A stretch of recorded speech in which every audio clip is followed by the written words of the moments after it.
Certainly. Mrs. Johnson? Yes. Mrs. Weisberg? Here. Ms. Bays? Here. Ms. Brooks? Ms. Epstein? Here. Ms. Gilliar? Here. Mr. Greenstein? Here. Thank you.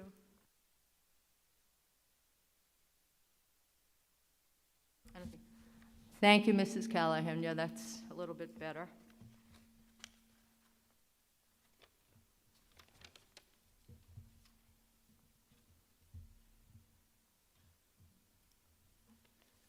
Okay, I'd just like to ask anybody who's not wearing a mask to please put it on now.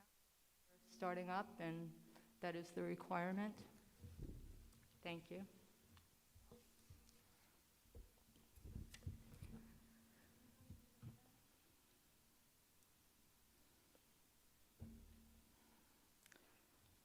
Okay, thank you. It's the close of a roller coaster of a year and the end of my time on this board. I want to say thank you to my fellow board members and the administrators and other staff that I've worked with over the last 9 years, and especially to those who I've worked very closely with over the last 2. Also, thank you to the community who put their trust in me for 9 years. There have been good times and there were more challenging times, but overall, this has been a huge privilege, and it's been a huge privilege to serve this community. So I want to thank everybody. Thank you.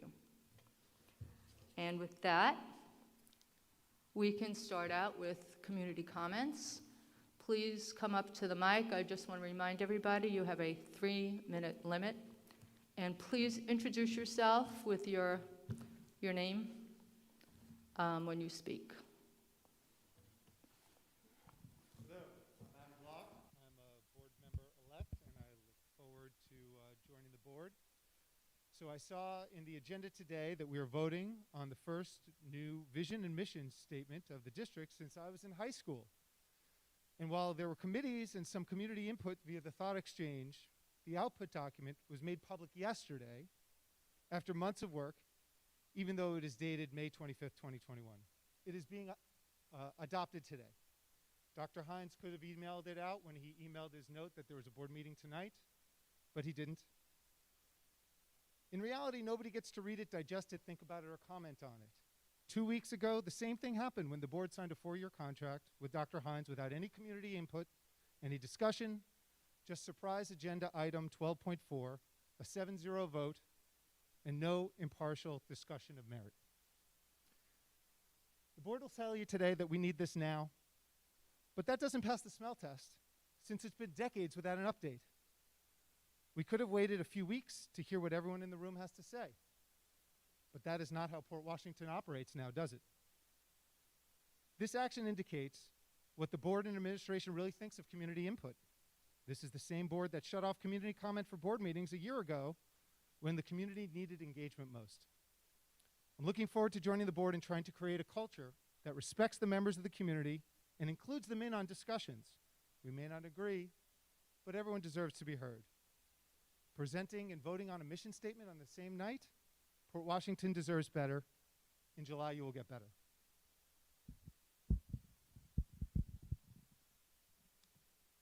Thank you, Trustee-elect Block. Okay, I'd just like to let the community know something I neglected to say earlier, but we do have a Spanish-speaking translator with us today. And actually, we had one last time, too, and we will have them going forward. Headsets are available if anybody needs one for the translation. Hi, my name is Jordan Wolf, and I just want to clarify the last statement that you made, Ms. Johnson. The Spanish interpretation was available last time, but the headsets were not. So tonight seems to be the first time that that's being made available. There are a few characteristics that I've noticed in the board's decision today to take a mission statement that was released to the public one day and then vote on the next day. One of those, I hate it when I have notes. I always have notes, but I don't Yeah, I always have notes, but I don't, always follow them exactly. One of those things is paternalism, the belief that those on the board somehow know better than the members of the community. Another is this idea of power hoarding, that decisions are made in a group of people who are of a certain status, and that they're the ones that deserve to have the right to make these decisions. The other is a sense of urgency, which which trustee-elect Block just mentioned. Why now? Why release this on a Monday only to vote on it on a Tuesday? It doesn't give the community any opportunity for input. It doesn't give the board any opportunity to hear whether the product that they've made behind closed doors in committee meetings with members who, I would love to hear how those members were selected for these committees to make the decision of what goes into this. And I'd love to hear the board say why now, right? Why is it important to pass this today with 3 members on this board who were resoundingly defeated in the last election because of the lack of transparency that they've exhibited throughout the last year to their community, the disregard for their community's input, and the disregard for the opinions and the people who they serve. The characteristics I pointed out before, paternalism, sense of urgency, power hoarding, these aren't just words I'm throwing around. These are words that are from a website called dismantlingracism.org. They are characteristics of institutions that exhibit systemic racism. These are all characteristics that have been exhibited in spades this past year. And it seems that this board is intent, while the 3 members are on their way out. It seems that this board is intent, while these 3 members are on their way out, to have one last hurrah and exhibit these characteristics one last time. Tonight, I ask you to think about your legacy, and I ask you to answer the questions that I've asked tonight. The community deserves it.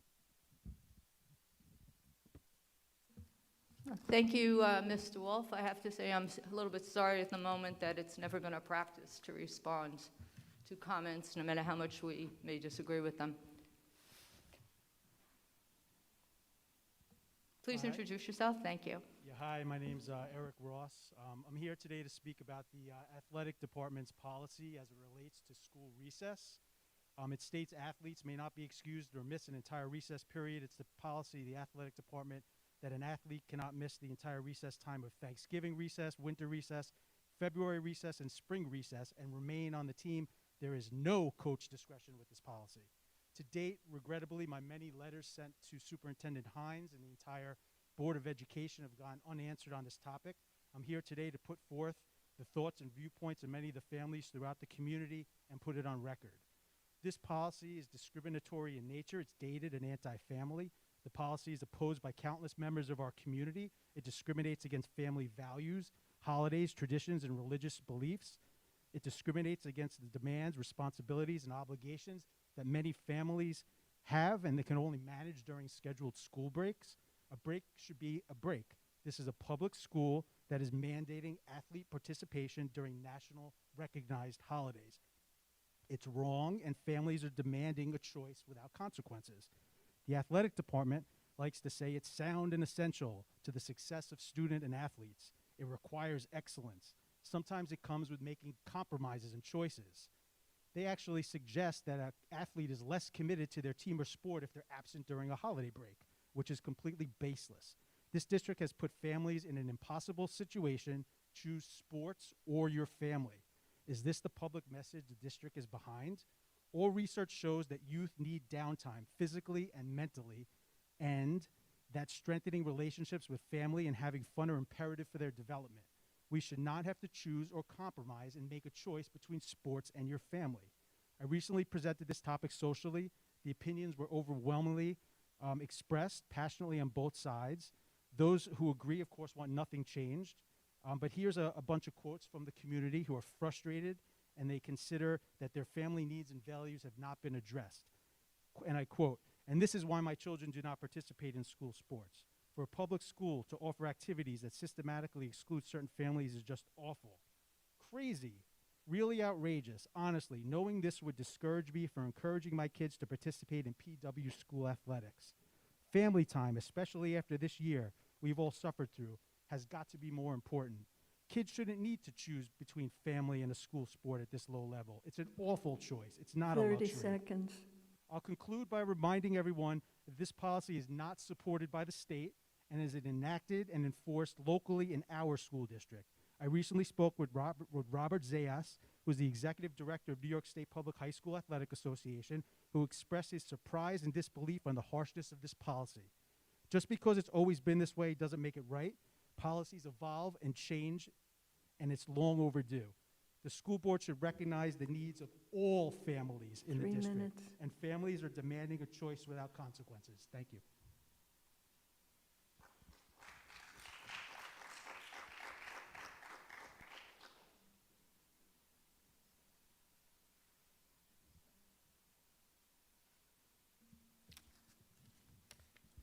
Please introduce yourself.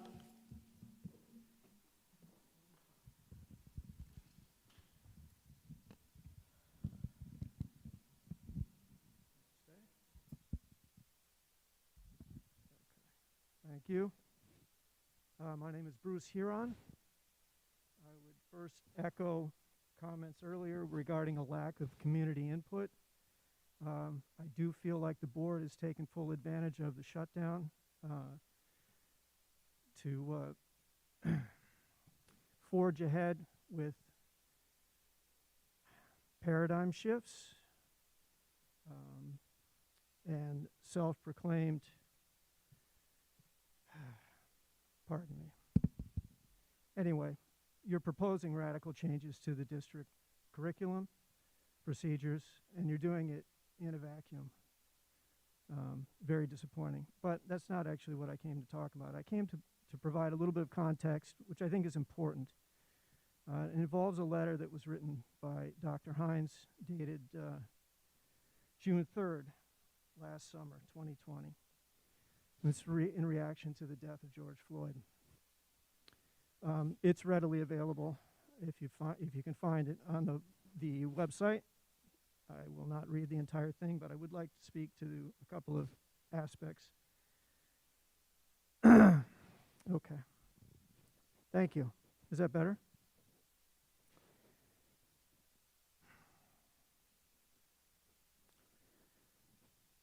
Okay. It involves this idea of systemic racism. In this letter, Dr. Hine proposes that this incident, the death of George Floyd, is evidence that systemic racism, as he puts it, has to end now. And moving forward, the Port Washington School District will be adopting, in consultation with experts in this area, a comprehensive anti-racist component to our curriculum. Now, in order to do that, you do have to operate from the premise that there is systemic racism. That's a very popular opinion, but it is just that, an opinion. It is not backed by data. It's not supported by data. Now, the outgoing trustees were asked whether they felt that the Port Washington School District was guilty of systemic racism, and all three of them said no. They were also asked whether or not they were familiar with and whether or not they believed that the district should be implementing critical race theory. All basically pleaded ignorance of the subject. 30 seconds. Which is difficult to understand since these two books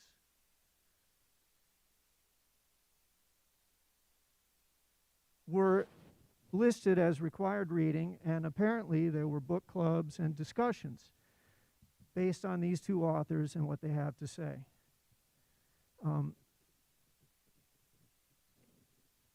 This one, well, both of them, really. Basic premise is that we're all racist. Everyone in this room is a racist. That ship has sailed. 3 minutes.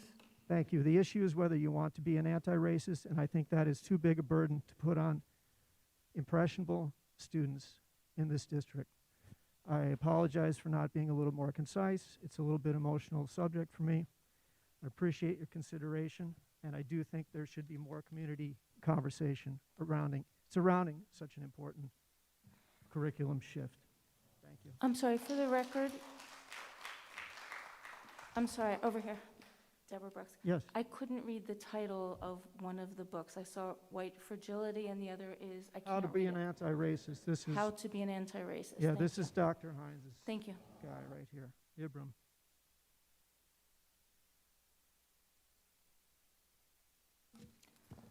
Are there any other community comments right now? Okay, as for those of you who may not have attended board meetings before, there will be another opportunity for community comments at the end of the meeting. Okay, but nothing more for now? All right, thank you.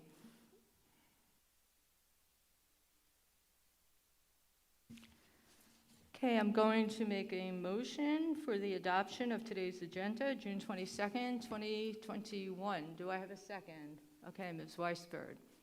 All in favor?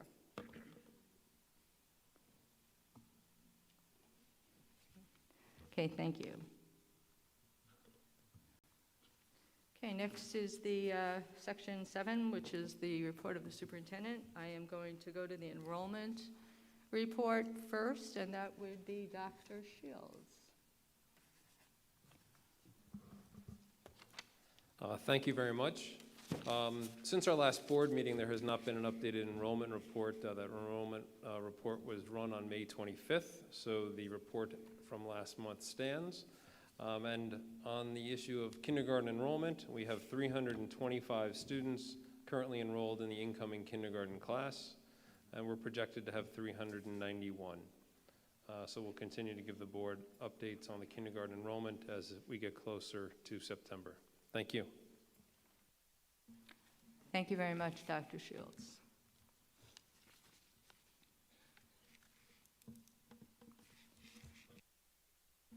Okay, now on to the adoption of meeting minutes. That's section 8. Okay, I'm going to. Okay. Oh, you sure? I just want to jump in, since the superintendent is not going to give a report. I wanted to just jump in and kind of bring it a little positive here about the outgoing board members. I want to thank Nora Johnson, Beth Weisberg, and Larry Johnson. Greenstein, you could be Larry Johnson. Larry Greenstein, for all your years of service. We, on behalf of myself, Julie Epstein, Rachel Gilliar, and Deborah Brooks, we have learned a lot from you over the past few years that we've all, Larry's served on the board for many, many years, but for all the years that we've all served on the board, we have learned a lot. We thank you for your service. We thank you for your dedication and for your volunteerism, because this is a volunteer position. And we hope that you stay engaged within the school district. Visit us at our board meetings. Come to the podium and be the community comments, but say only nice things, please. So thank you for your service. This is your last meeting officially, and so we want to thank you for all of your dedication and service. And I don't know if anybody else, do you guys want to say anything? You said it beautifully. Okay, thank you. Mr. Johnson, thank you. Thank you for that. We appreciate it. And we will be back at the podium starting July 6th, so watch out.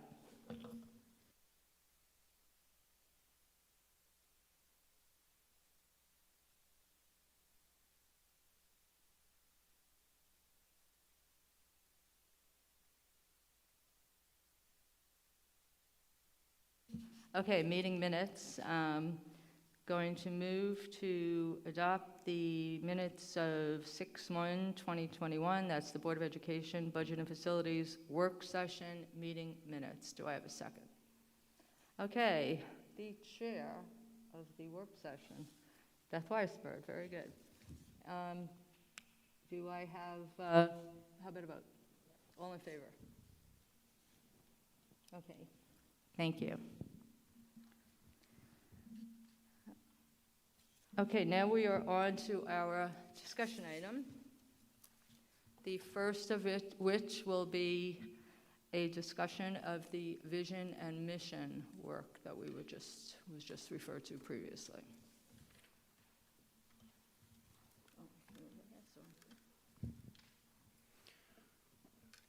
Thank you, Trustee Johnson. My grandfather worked in vaudeville for many years in the other 20s, in the 1920s. And he always told me never to follow an animal act or a children act. And I have to add, I guess, never follow community comments. So, to that list of things. But I'm very excited to present publicly this work that has been in process for, really the whole year. One of the board goals, one of the first things that I was asked to do when I took this position. And so I know that we have talked about it quite a bit at public board meetings, and so I'm not going to go over the whole thing all over again, but I do want to just set the table before I share the actual document. And so we can go to the next slide. And people always ask, like, why do we need this vision stuff? And I think this will answer the question. We choose to go to the moon in this decade and do the other things, not because they are easy, but because they are hard. Because that goal will serve to organize and measure the best of our energies and skills. Because that challenge is one that we're willing to accept, one we are unwilling to postpone, and one we intend to win, and the others too. For we have given this program a high national priority, even though I realize that this is, in some measure, an act of faith and vision, for we do not now know what benefits await us. But if I were to say, my fellow citizens, that we shall send to the moon 240,000 miles away from the control station in Houston, a giant rocket more than 300 feet tall, the length of this football field, made of blue metal alloys, some of which have not yet been invented, on an untried mission to an unknown celestial body, and then return it safely to Earth, re-entering the atmosphere at speeds of over 25,000 miles per hour, causing heat about half that of the temperature of the sun, almost as hot as it is here today, and do all this, and do all this, and do it right, and do it first, before this decade is out, then we must be bold.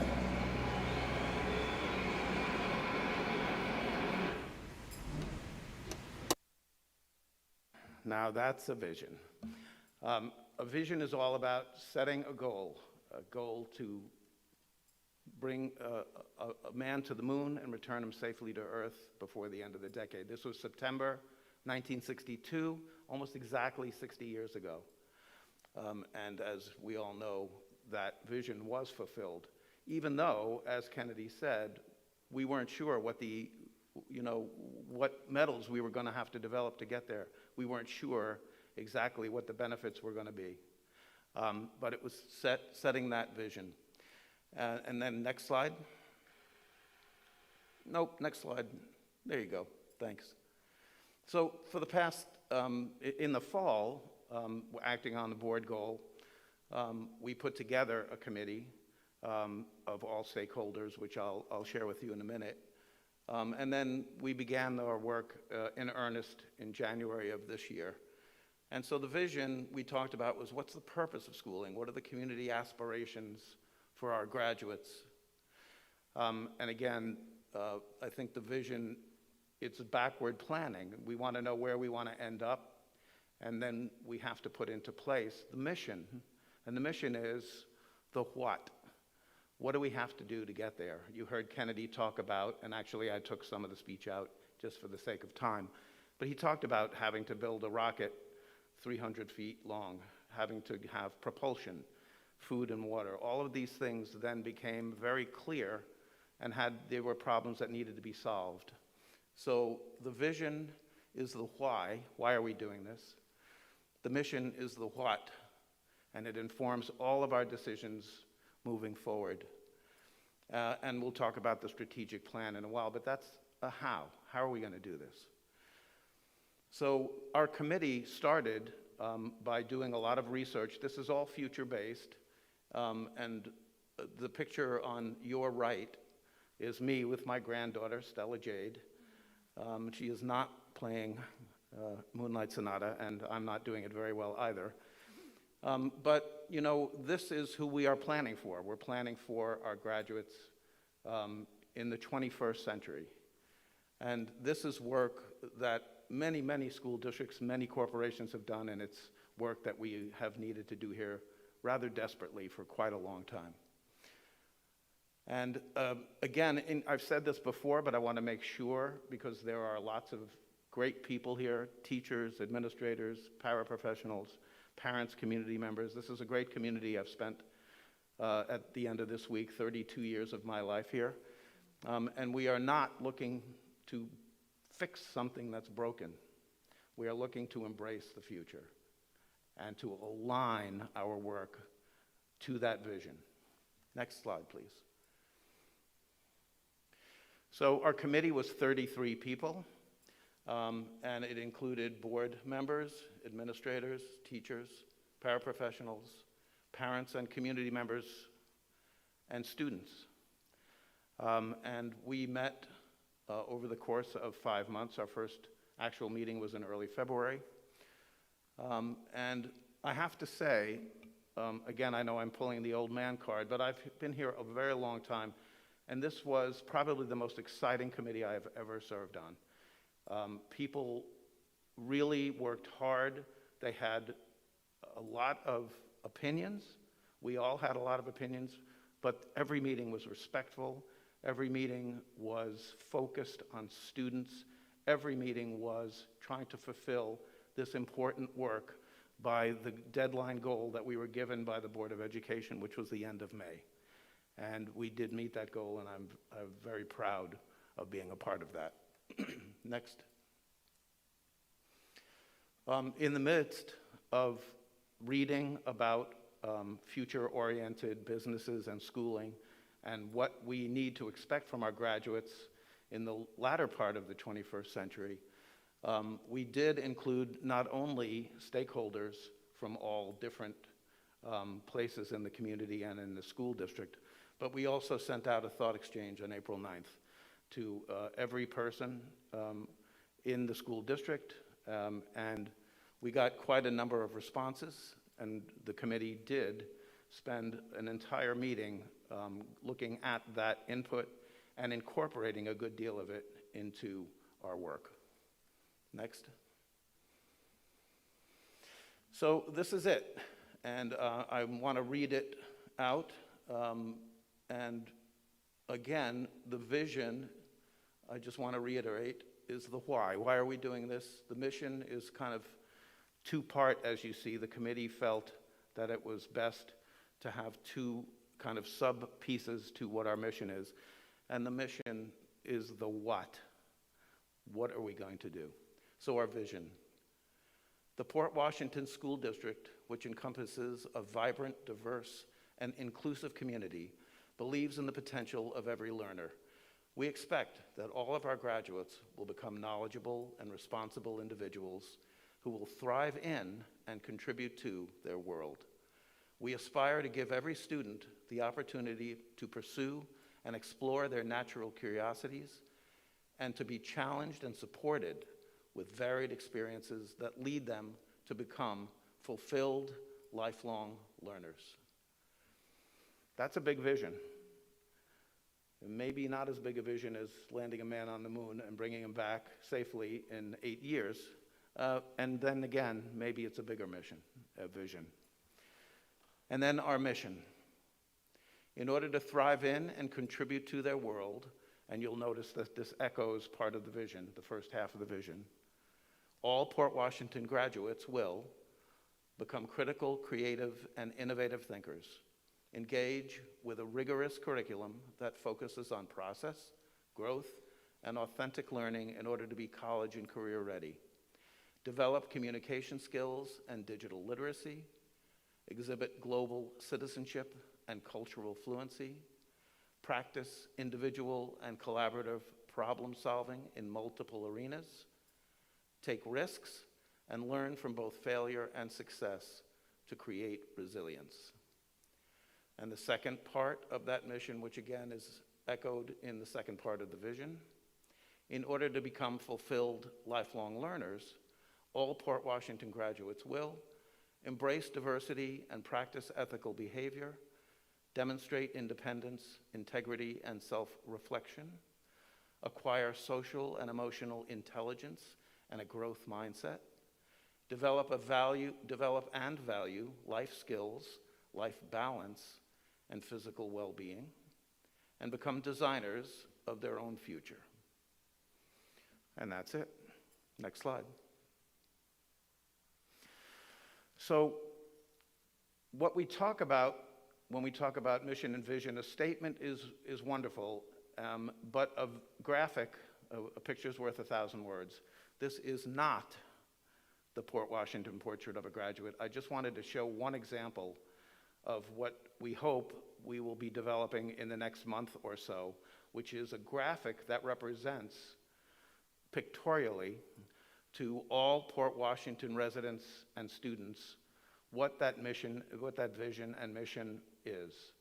So that, much like our new logo, this Portrait of a Graduate will be on our website, posted around our schools, and remind us of the importance of having that mission and having that vision. So you see here that they have their vision under Portrait of a Graduate, and then they had somewhat different pieces that they put together.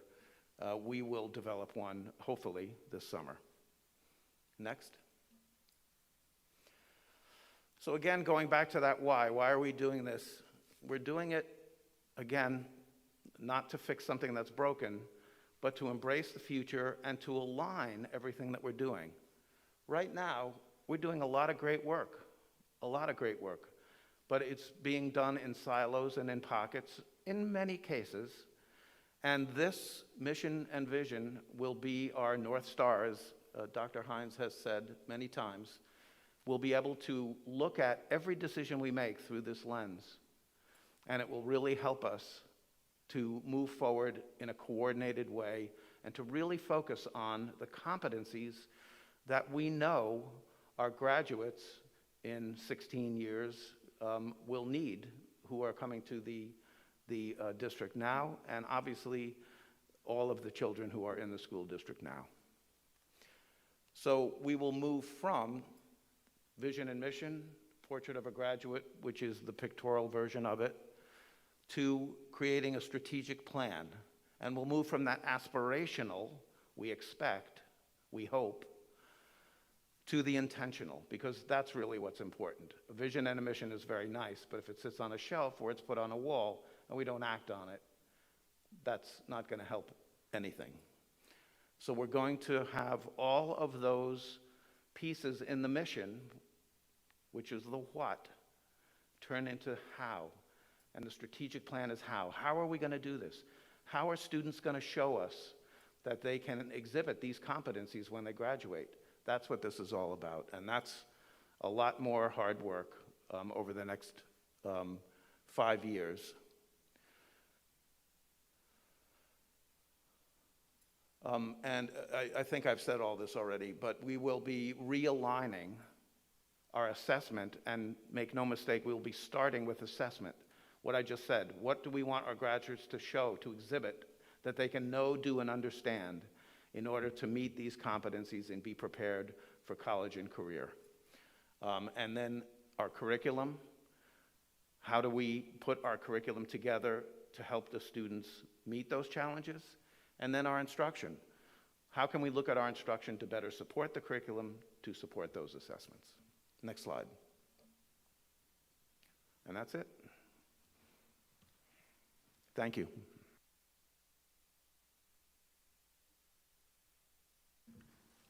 Thank you, Dr. Mioli. Thank you very much. Questions from the board?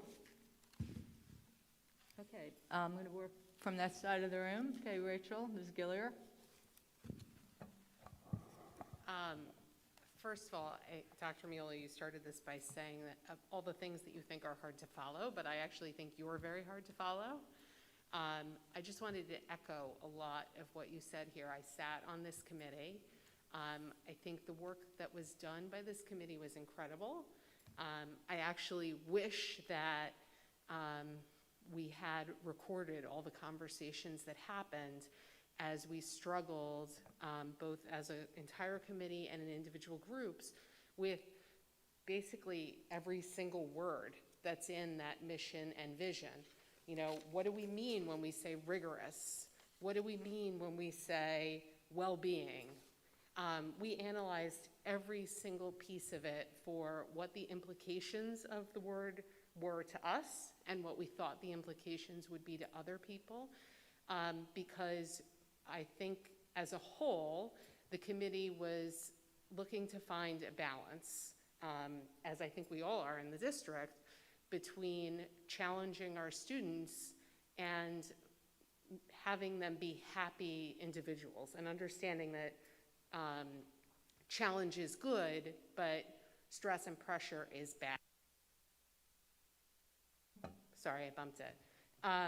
But I think a lot of what Dr. Muley just said, I find really, really resonates for me. It is about looking to the future. I think if you spoke to any random educator that you found in any one of our buildings about why they educate students and what their goals are when they're educating our students, you would get the pieces of some of this mission and vision out of their mouths from their philosophy.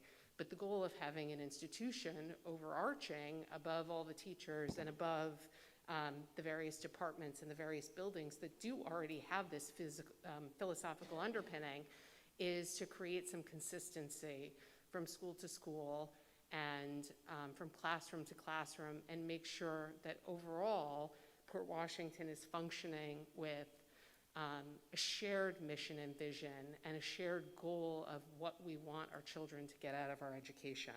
So Dr. Muley, thank you very much for all your hard work on this, because you really navigated this committee through something that was an ambitious undertaking that I think was done well.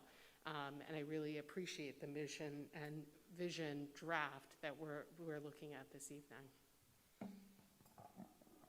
Thank you. Okay, Deb. Larry, watch your water. Okay, thank you. Thank you very much for the presentation. I was actually very excited to see different stakeholders included among the parents, and I love the fact that students were included. I don't know how you selected them, but I think it's great that students were on there. I recognize names, so I think a few of them were definitely high school students. I don't know about all of them, but I think that was brilliant because they are why we're here. And I think often they have insight and perspective that we forget we once had as young people. So I have a couple of questions. Dr. Meoli, you mentioned silos and pockets, and I think we all know that there are silos and pockets within the district, and we've all craved a synergy and an equity, not to overuse the word, but an equity throughout the district, especially in the different houses at Weber and among the 5 elementary schools. I envision it to be a Herculean task to get that synthesis. Do we have a plan, an outline for our strategic plan as to how we're going to do that? How we're going to take the silos and the pockets and not have them be silos and pockets anymore? So that's why I picked John Fitzgerald Kennedy, because he can say it better than anyone. Some things we know, some things we don't know. There's 3 more steps, and I tried to outline them. One is to create the portrait of a graduate, just to have a visual. 2 is to create a 5-year strategic plan, and that's a mini plan in and of itself. And I think that answers your question, most succinctly.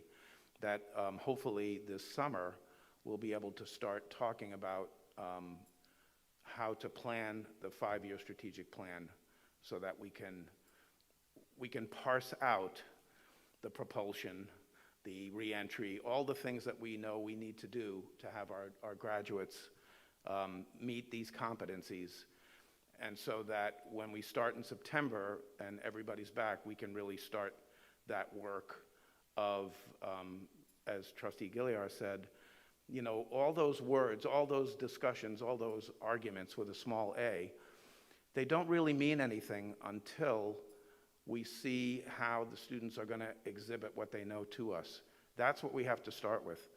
What does it mean to be a critical thinker? We have to parse that out. We have to decide what assessments students can, what work students can show us that will meet that challenge.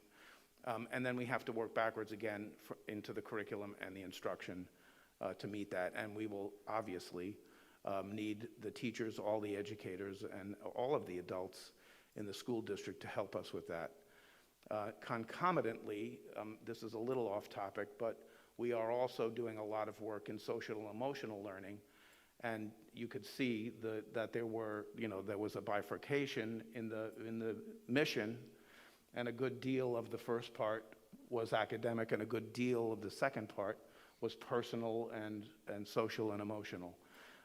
And that's a pretty big departure from what traditional schooling has been. You know, most of what we're doing now is what was formulated in I forget exactly when it was, 88 or so. And again, I'm not making fun of anything. I'm a teacher, I'm an administrator, I'm part of what exists here now. But to be able to work backwards from where we want our students to be and what we want them to be able to do, I think answers that question, and I probably went on too long, and I will stop.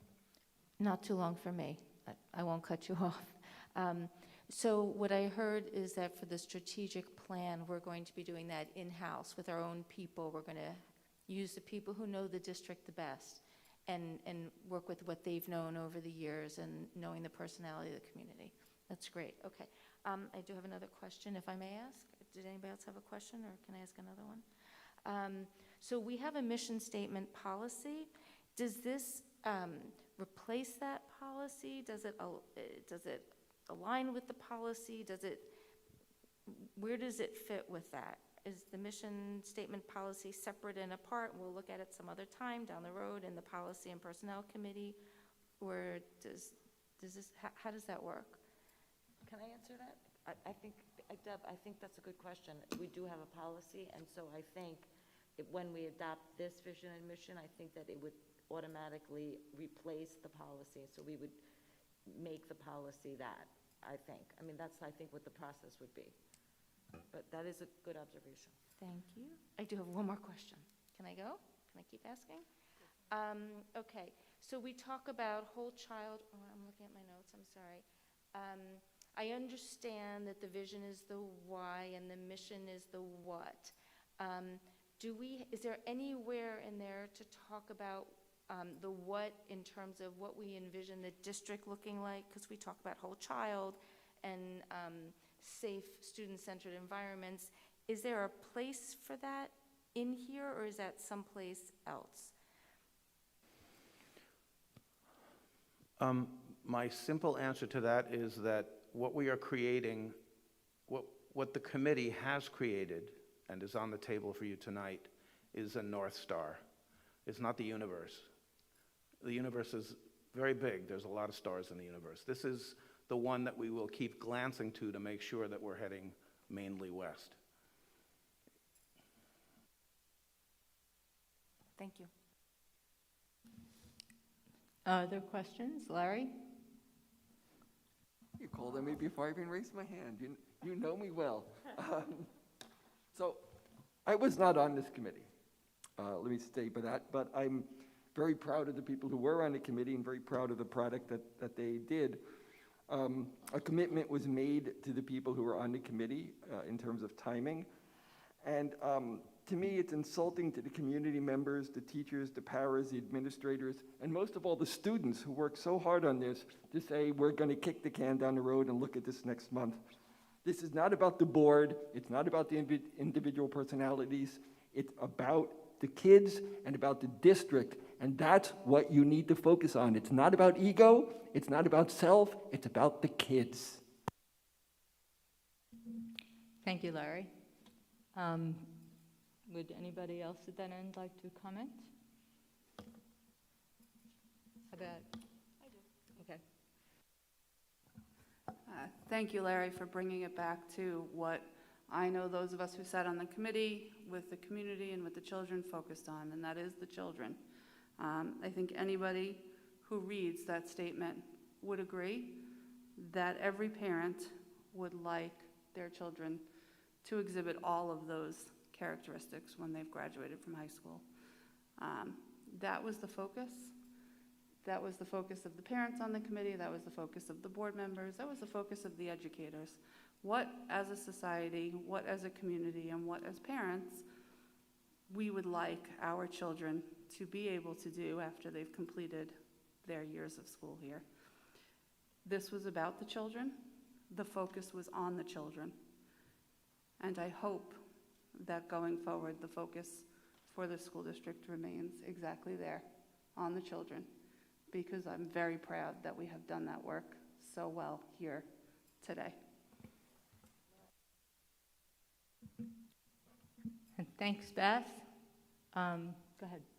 So I also sat on the committee, and I just want to, what the children comment reminded me that one of the most, in my mind, my experience on the committee, one of the most valuable was having the students on the committee. The students gave a very unique perspective. So we had parents, we were all parents generally, and we had parents with our aspirations of what we want for our students, and it was very enlightening to have the students speak to us and tell us what they wanted as their experiences or what their experiences had been.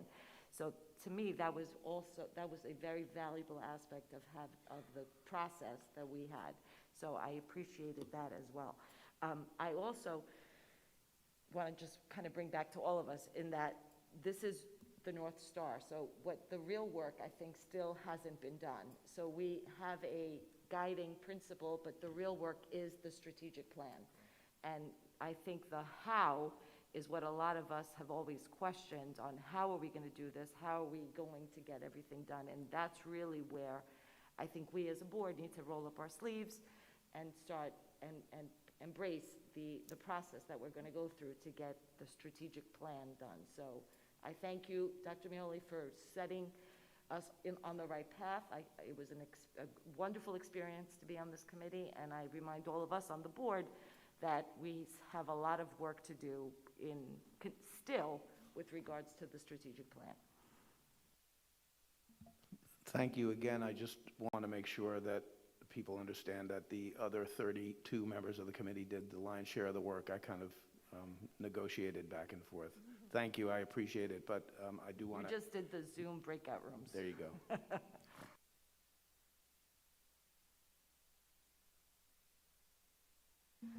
Okay, thank you. Okay, go ahead. Rachel.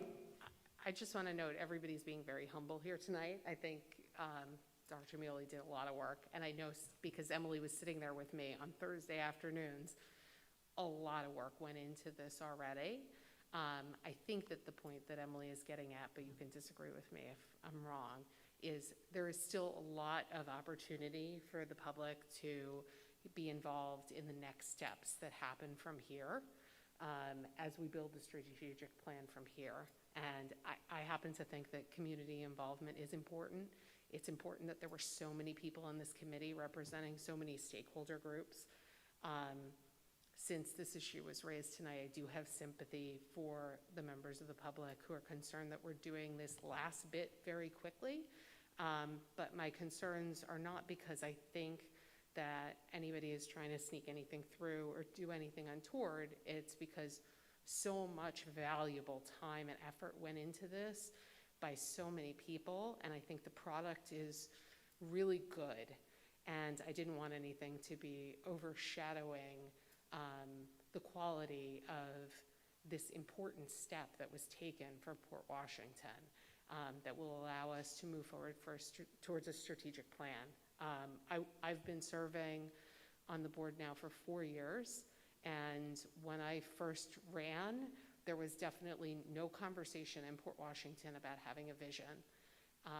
I and another trustee that I was elected with at the time asked about a vision, but that wasn't the way that the district was thinking then. It doesn't mean that there was badness then and there's goodness now. I mean, a lot of the same people are running our schools. It's an evolution of thinking about how we need to move towards the future, and I think it's a good evolution, and I'm happy to be a part of it.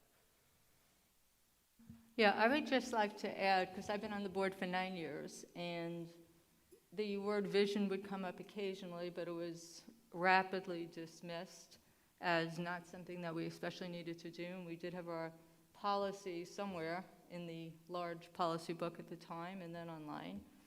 But I would like to point out that it was both Dr. Hines and Dr. Mioli who, when they came in, and they were very much in favor and advocating for this process to start. And I thank both of them for encouraging it. I mean, I'm a little sorry that I won't be around for the strategic plan piece, but I know that the new board will step in and do an excellent job. So I feel good about that, and that there will be more community involvement, just the way there was up until now. So I feel very good about the process up until now, and I feel good about the process going forward. And I think it's something that's been overdue in the community, and you know, I'm proud of it. I'm proud to have been on the board that had this as a goal and has seen it up until this point.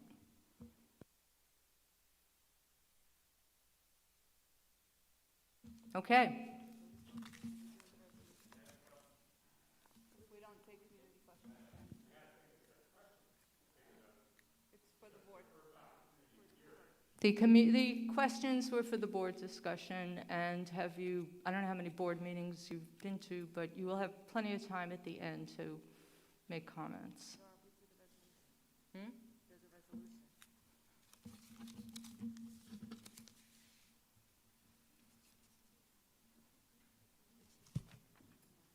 Okay, yeah, we took it out of order. Okay, and here's the resolution. I'm going to read it out loud. Be it hereby resolved that upon the recommendation of the Superintendent of Schools, the Board of Education of the Port Washington Union Free School District approves and adopts the mission statement created by the Vision and Mission Committee as per the attached exhibit, which was what was up on the overhead. I'm going to make a motion to adopt that resolution. My Beth will be seconding it. And now we will take a vote. If you're in favor, raise your hand. Okay, it's 7-0. Thank you. Nora, just for clarification to the community, as there are people that haven't been here for meetings as often as others, this is an open board meeting. It is the business meeting of the Board of Education. It is our opportunity to ask questions of the administrators, and those meetings must happen in public, as that is the state mandated law. So they are open to the public. We do offer times for community comments to be had. That is not a requirement of the state, but we choose to do that because we like to hear from the community. But other than that, this is our opportunity to get our questions answered, and those questions are answered in public. Just for clarification. Thank you. Next we have Dr. Hines to present the Equity / NYU update. All right, could everybody hear me? Good afternoon. I almost said good night at this point. It's not working. Ugh.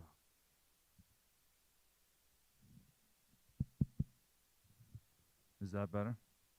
Not really.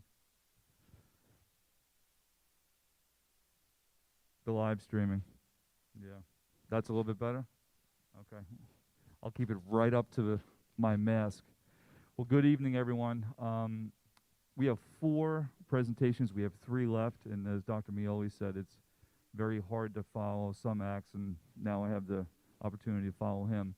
But for those of you who were at our board meeting in March, April, we talked about 2 different trains that were leaving the station at the same time and concluding at some point near the same time in June, maybe even in July, and here we are with the second train. The first one was vision and mission. The second one has to do with diversity, equity, inclusion. And this is just an update. It's like a status report as to where we are right now. And as we move forward, I just want to remind everyone that way back when, in July of 2020, the board set goals. And 2 of those goals had to do with encouraging a learning environment and curriculum that will work to close the achievement opportunity gap by giving equal access and erase inequities for all students. That was one of the many goals that the board wanted to move forward, and they did. The second has to do with developing policies that encourage recruitment from a variety of resources that ensures we have highly qualified and diverse staff. And I have to say, both of those goals have been met very, very well. As we plan, like we always do in the summer, my goals must and should align with the board's goals. And so in blue, well, actually you see the top one, it checks off what Dr. Mioli just discussed. Mine has to do with today, right now, develop and create a diversity, equity, inclusion task force, which is what I will update you with right now. Now, I think we have, not only here in Port Washington, I also think it's around Long Island, I think it's in New York State, I also think it's nationwide, that there are some things that some communities are concerned about when it comes to this type of work. And I'm hoping over the next 10 or 15 minutes I can clarify some of those potential concerns and to really focus on the work at hand, which is what New York State has set forth about 3 years ago. And it has to do with culturally responsive, sustaining education and a framework they created. And I'm holding a copy of it right here. It's around 64 pages. Every school district has it. Every school district needs to look at it.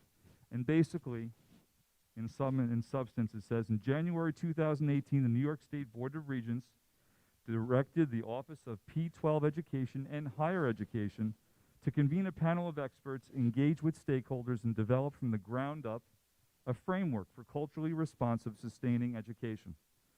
The New York University Metropolitan Center for Research on Equity and the Transformation of Schools drafted robust guidance, this document that served as a springboard for this initiative. I want you to remember that name, New York University Metropolitan Center. The New York State Education Department presented this guidance document to students, to teachers, to parents, school and district leaders, higher education faculty, community advocates, and policymakers. And basically it says the guidelines in this document represent the collective insight of this work. And it's important to underscore this, because the reason why we are doing this work is because the New York State Education Department wanted all school districts to focus on this. So what is culturally responsive, sustaining education framework? What is it? What does it look like? Basically, it is intended to help education stakeholders create student-centered learning environments that affirm cultural identities, foster positive academic outcomes, develop students' abilities to connect across lines of difference, to elevate historically marginalized voices, to empower students as agents of social change, and to contribute to individual student engagement, learning, growth, and achievement through the cultivation of critical thinking. The framework was designed to support education stakeholders in developing and implementing policies that educate all students effectively and equitably, as well as provide appropriate supports and services to promote positive student outcomes. So, just like what Dr. Mioli underscored as far as a committee that came together, and I'll get into that in a few minutes, He did his work internally with our stakeholders.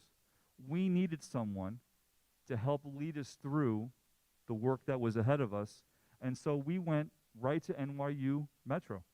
We went right to the source that helped and worked alongside the New York State Education Department. So who is NYU Metro? They're innovators in equity and systemic change at the Metropolitan Center for Research on Equity and Transformation of School at the Steinhardt School of Culture, Education, and Human Development at New York University. And what it does, it provides professional development, technical assistance, and consultancy to educational institutions in general and special education, focusing on advancing equity.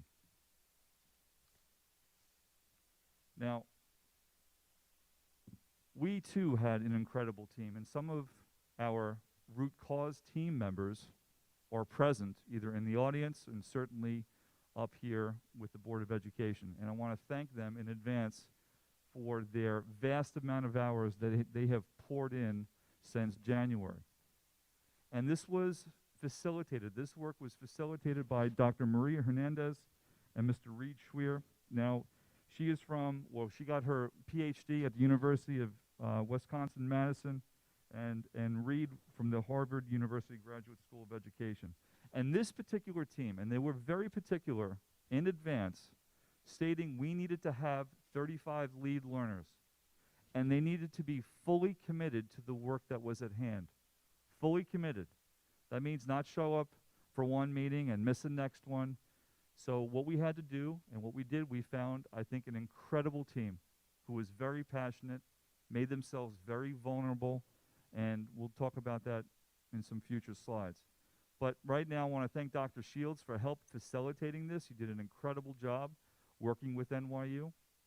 I was there as well. We had 3 Board of Education trustees. We had 5 administrators, 7 teachers, 5 staff members, and the teachers and staff members were incredible. They had to take time out of their very busy day to put forth this effort and energy. We had 8 community members, and then finally, and I think Ms. Bay said this before, we had students on this committee. And they really, seeing things through the eyes of students is incredibly powerful, and we don't tap into that resource nearly enough. So what were the objectives with this particular work? To develop a common understanding of disproportionality, and you'll hear that word over and over again. Develop an understanding of the causes and solutions related to disproportionality and what that means. And then finally, to discuss the root cause process and how it will be implemented within our district. So I just want to very briefly define, so we're all on the same page. When we define disproportionality, this is actually the sources from the U.S. Department of Education, and this is the definition that NYU Metro used, and they stated it over and over again. So disproportionality is the overrepresentation of a specific group in special education programs or disciplinary outcomes relative to the presence of this group in the overall student population, and or the underrepresentation of a specific group in accessing intervention services, resources, programs, rigorous curriculum, and instruction relative to the presence of this group in the overall student population.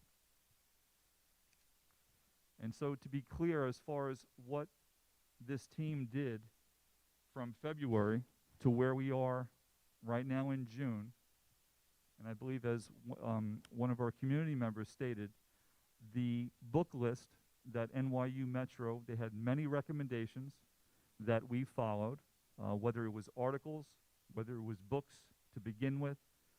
Our group decided to focus on the 2 books, White Fragility and How to Be an Anti-Racist. And what we did within those book groups, we just unpacked what we thought it meant to us at the time, and we had some really, I thought, incredibly insightful conversations. As I said before, we read and discussed over 10 articles, and we unpacked them, and we listened to different perspectives as far as what those articles meant.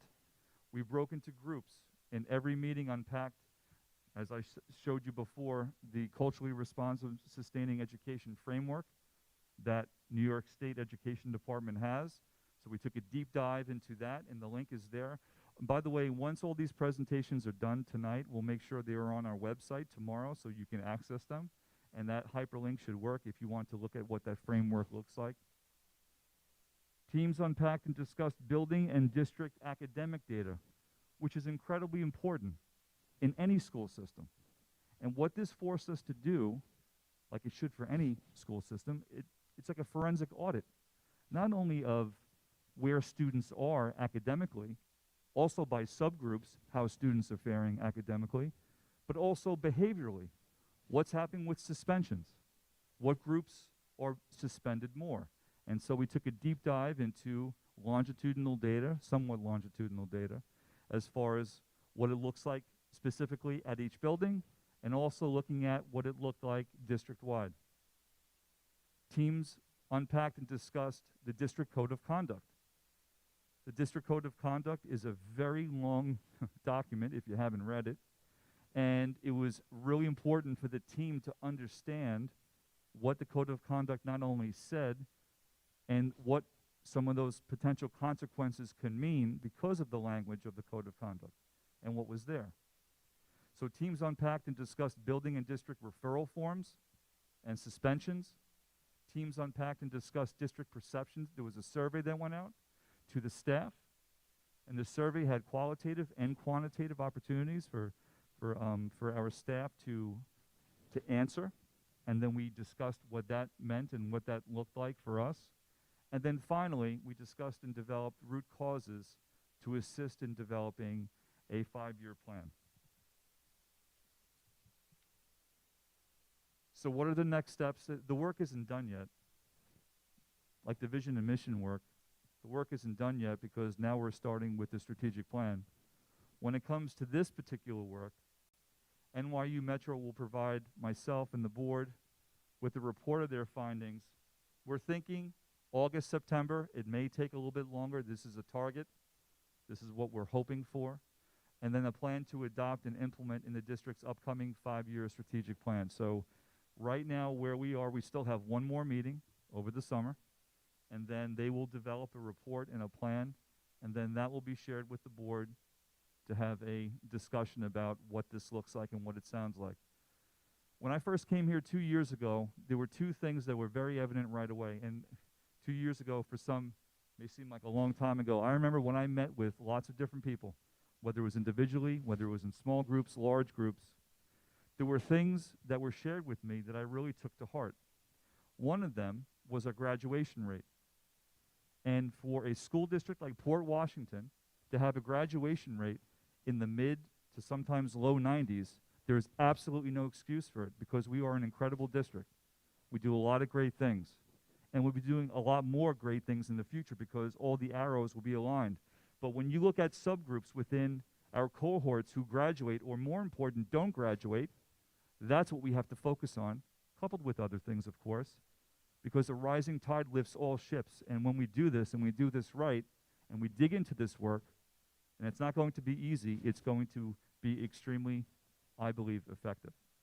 So that's just a status update right now. If the board has any questions, I'd be more than happy to answer them. Are there any questions? Yes, Deb. Of course I have questions. Thank you for this. I've been very eager and excited to hear about the work that was being done. And I did not know that NYU Metro was the major consultant to the New York State Education Department. And I appreciate the fact that this district latched on to that. And we did it with grant funds. We didn't do it from any money that came from within the school budget. And that was a stroke of brilliance on your part. And so I thank you for that. I also didn't know that it was the federal government that has defined disproportionality. So I thank you for teaching me that today. So I have a question about the disproportionality. There are 2 bullet points here. Do either of these bullet points, and I realize that maybe this is coming down the road with NYU Metro's report later on. So if you can answer this now, great. If not, I understand. But do either of these bullet points, the overrepresentation of a specific group in special ed programs or disciplinary outcomes, or the second bullet point, do either of those currently apply to Port Washington? Can you say that, yeah, we really have to examine disproportionality in one or both bullet points? Both. Both, okay, that's all I needed to know.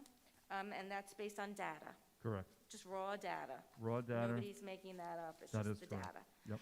Okay. So when you say that teams unpacked and discussed X, Y, Z, will we get to hear about what that, would that be part of what we hear about in the summer? Yeah, absolutely. It's critically important that, because I'm speaking from 30,000, 20,000 feet, but when we start really unpacking this and discussing where these discrepancies are, where we are, where the disproportionality lies, it is important that you understand where it is and how long it's been there. And then I think just as important, what the plan is to make sure that doesn't exist after 2, 3, 4, 5 years. And the root causes also, where it says discussed and develop the root causes,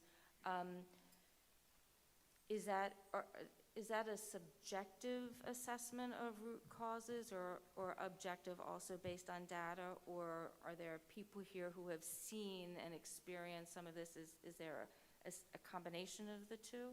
Well, in the survey, there is qualitative and quantitative. So you have, people sharing their thoughts with the qualitative, and of course, there's real hard data with the survey itself. So those are perceptions. But I think more important is, I shouldn't say more important, just as important is the real data that's there, and there's a lot of it. And again, when we look at it from a district perspective, or you look at it from a building perspective, and or you look at it from a gender perspective, or you look at it from an ethnic perspective or a race perspective, you become aware of the picture that is being created. And so it's all data driven. And they were very technical. They were very clear, the plan and the way they go about running their meetings. And by the way, the 6-hour meetings, I think many of us are still recovering from, because those are really intense meetings because we dig so deep into the data. So a lot of the outcomes you will see is because of the data that we gave them, and then they helped us interpret what that data stands for, that data stands for. And is that the data that gets sent up to state ed anyway, or to the federal government anyway, or did you have to create new data? So some of it was, and some of it was report card data that we had. So it was internal that we keep in-house, and some of it, of course, is what we would send to New York State. Thank you. You bet. Any other questions? Of course. Larry. I was actually on this committee, so I was part of the operations. And what I guess the comment I want to make is that there is this tendency in education to circle the wagons and not, you may be working on things internally, but you don't actually admit problems. I'm really glad to see that it's something that we are acknowledging publicly. And I must say the staff who was on that committee were extremely self-reflective and extremely honest and open about what they see as ways we can be better. And I'm really looking forward to the report, and I really think it's going to be, 10% of our kids not graduating is 50 people who are going to have significantly lower earnings and significantly lower opportunities in life, and that's unacceptable. And so the faster we can get this done, the faster we can get it on, the faster we can save 50 lives a year, the better we are.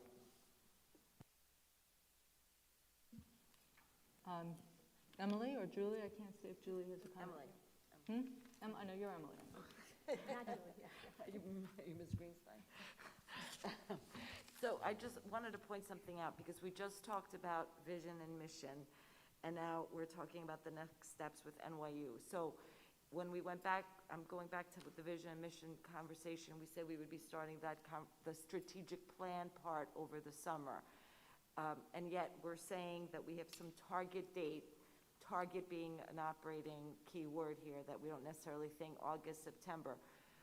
Wouldn't it be best, and I'm asking us as a board, I'm asking you, wouldn't it be best to wait until we first get the NYU report and the NYU recommendations that we unpack as a board, so that we can then begin the strategic plan work? Like, because you're saying here that we want to implement or get their recommendations so we can develop a plan to implement into the district's strategic plan. So I'm asking, what should come first, is what I'm asking all of us as well. Like, should we not wait until NYU's work is complete and then proceed with the strategic plan? So, are you asking me, or I are don't you know, I'm asking asking fellow board everybody. trustees? Anybody? I have an idea about that. I mean, I just want to say that my understanding, I haven't seen a strategic plan really. We're talking about it, but my understanding is that a strategic plan will go beyond what the NYU findings and recommendations will be. They're critically important, but there's other aspects, as you can see, to the portrait of a graduate, or it's called Portrait of the Graduate, and the other arrows that are being aligned.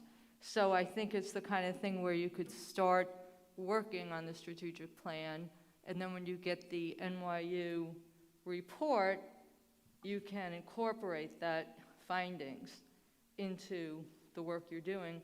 And I just want to say one more thing. Some of the disproportionality, even before NYU Metro came, are things that we've heard anecdotally for years.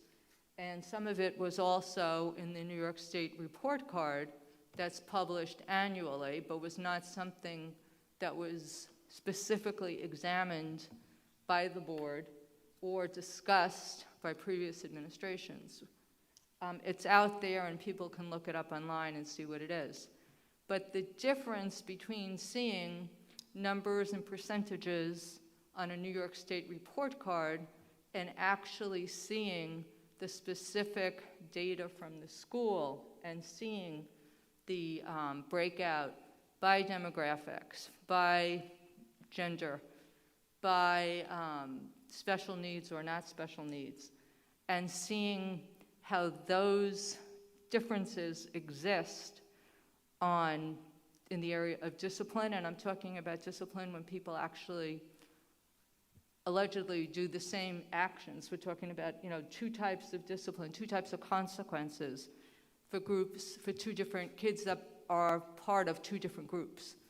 One gets suspended and one gets a warning kind of thing. Or in terms of grades, or in terms of graduation rates. When you actually see the breakout from our district, and this is the data that was not created for NYU. This is the data that existed but was mined by NYU, was requested and produced for them. It's very powerful, and it's very instructive, and it's very disturbing, but the positive piece of it is that as a district, we are finally looking at it and coming up with in conjunction with NYU, coming up with a strategic plan that will be part of our overarching strategic plan to start correcting or closing those gaps, if you want to call it a gap, bridging that gap. Rachel wanted to speak. I'm in agreement with Nora that it doesn't need to wait. I didn't sit on the NYU committee, but having the big picture, as I'll give Dr. Hines credit for explaining, my understanding is that the vision and mission work and then the strategic plan is about every single student in this district. What do we want them to come out of Port Washington with as their education? We want them to be critical, creative, and innovative thinkers. We want them to be willing to take risks. We want them to be emotionally and socially healthy individuals. We want all of this for every single student. The way the NYU work dovetails with that is that we are saying that we want really every single student to have equitable access to becoming this kind of graduate from the Port Washington schools. And the reality is, I think with anything, looking at United States history, with anything regarding equity, it's going to be a work in progress. There's not going to be some magic moment where we have the strategic plan ready to go and NYU comes in and they say, here is your fix.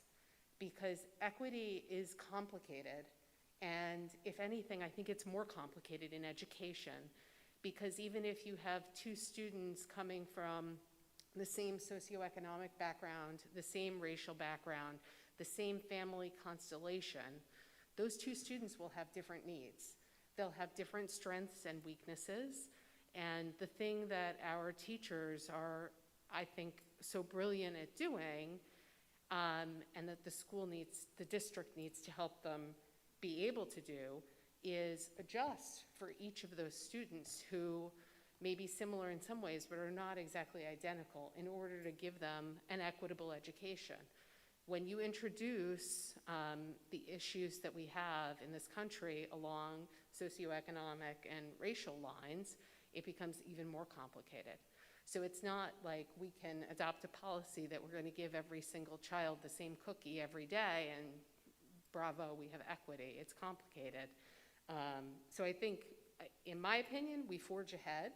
I think our administrators are itching to get going on this strategic plan, and I really appreciate that they're excited and ambitious to get started on something that is another ambitious undertaking, following many ambitious undertakings following a pandemic. And when the NYU report comes in fully, then we add that into our strategic plan, and it makes our understanding of what we need to be doing for the children in Port Washington more fleshed out. For the record, I'm in agreement. I just wanted to make sure that we all understood the timing so that we don't go back later and say, wait, what came first? I agree with you. I knew you were being the process queen. I got it. I am the Don't worry. process queen, right. Okay, Deb, then I want to say one more thing, too. I just had, I don't know if I can call it an epiphany, but I'll call it an epiphany for lack of a better word. The Legislative Task Force has been working on revising the formula for foundation aid for quite some time. And if we look at why we're asking for more foundation aid, the number of languages that are spoken in this district, the number of kids in our special education program, the number of economically disadvantaged kids, et cetera, everything we're asking for on the money side from government dovetails with what we're trying to do on the academic side with this work. I don't know if everybody agrees with me. I'm just sharing it in case anybody wants to nod ahead in agreement. But I think we can't just say to the state, we need you to revise the formula, which I think still needs to be revised, even though we got a nice sum this year. But those children can't just be bargaining chips for more money. They need to be viewed as real people with meaningful access to everything this district has. And I think it dovetails very nicely. And so I'm looking forward to seeing what it is we need to do to make sure that happens. It's by design. I'm glad you saw that. When I go into the next presentation, you'll see how this is congruent with everything we've been speaking about this evening. And I thought Rachel was about to touch on it before, and I think maybe you did, but I just want to add that the, as you said, the mission and vision work is for, all the kids, every kid. But I would also argue that the equity work is for every child as well, because this, it helps every kid when all children in this community are treated equitably and have the same or, closer to the same opportunities. So, my own children are not in the school anymore, but I think it would have helped my 20-year-old had she been in the school 10 years ago when this equity work was being done, because it would open up a whole new, group of kids potentially for friendships and for companionship and for learning and, cross-cultural learning. And I mean, that's just one tiny example, but I think it helps all kids, not just the kids that are currently being left behind. Just for the record, I agree with you, Nora. Thank you for adding that. Beth? And I just wanted to add, too, this equity work is looking at all of our children. And we have had conversations about how boys in our district have fallen behind girls. So this is not just about race. This is not just about gender. It's about a lot. And it's so important that, yes, we forge ahead with the strategic plan because the district needs a direction. But this work will complement that strategic plan and help everybody focus on where we need to look and how we need to look.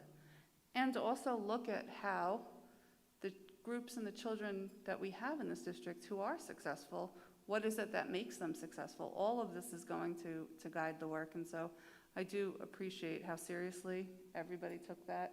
I know those of us who were not on this committee spoke to the board members who were after those 6-hour meetings, remembering yet again that these are volunteers that spent 6 hours for many days in meetings, concerned about the children of this district. And I know that was Nora and that was Larry and Julie, yes? We all as a community owe them a huge debt of gratitude for putting that kind of work into this. So I just wanted to say thank you, guys. Thanks, Beth. It was actually a terrific experience and, a learning experience and something that I will remember. Julie. And remember, the work is not over, right? We still have another meeting left in us, but it's speaking of all this dovetailing and all of this that we've learned, and I know Dr. Hines, your next presentation dovetails very nicely into this on the spending front and really lays out a strategic plan. But I just wanted to also add, I think a valuable thing that we've learned from this committee as well is that although we've wanted an answer quickly and we'd like to solve this problem fast, taking the time to look at data, to systematically understand it, and not to draw our own conclusions or to anecdotally come to a solution, which is, I think, what the human nature wants to do. Oh, well, we see the percentage is 10% this and 80% that, therefore the solution is X. That's not what we've been doing, and I think that after we implement our strategic plan, which will also include how we look at our data, how we measure and account for these things to make sure that what we are doing is actually working and that the dollars we spend that are associated with it are appropriately spent. This has been a very valuable lesson for at least the board members in the community that are on this committee to see so that we can implement it also with future work, both the vision and the mission and the equity work and whatever else we have coming down the pipe.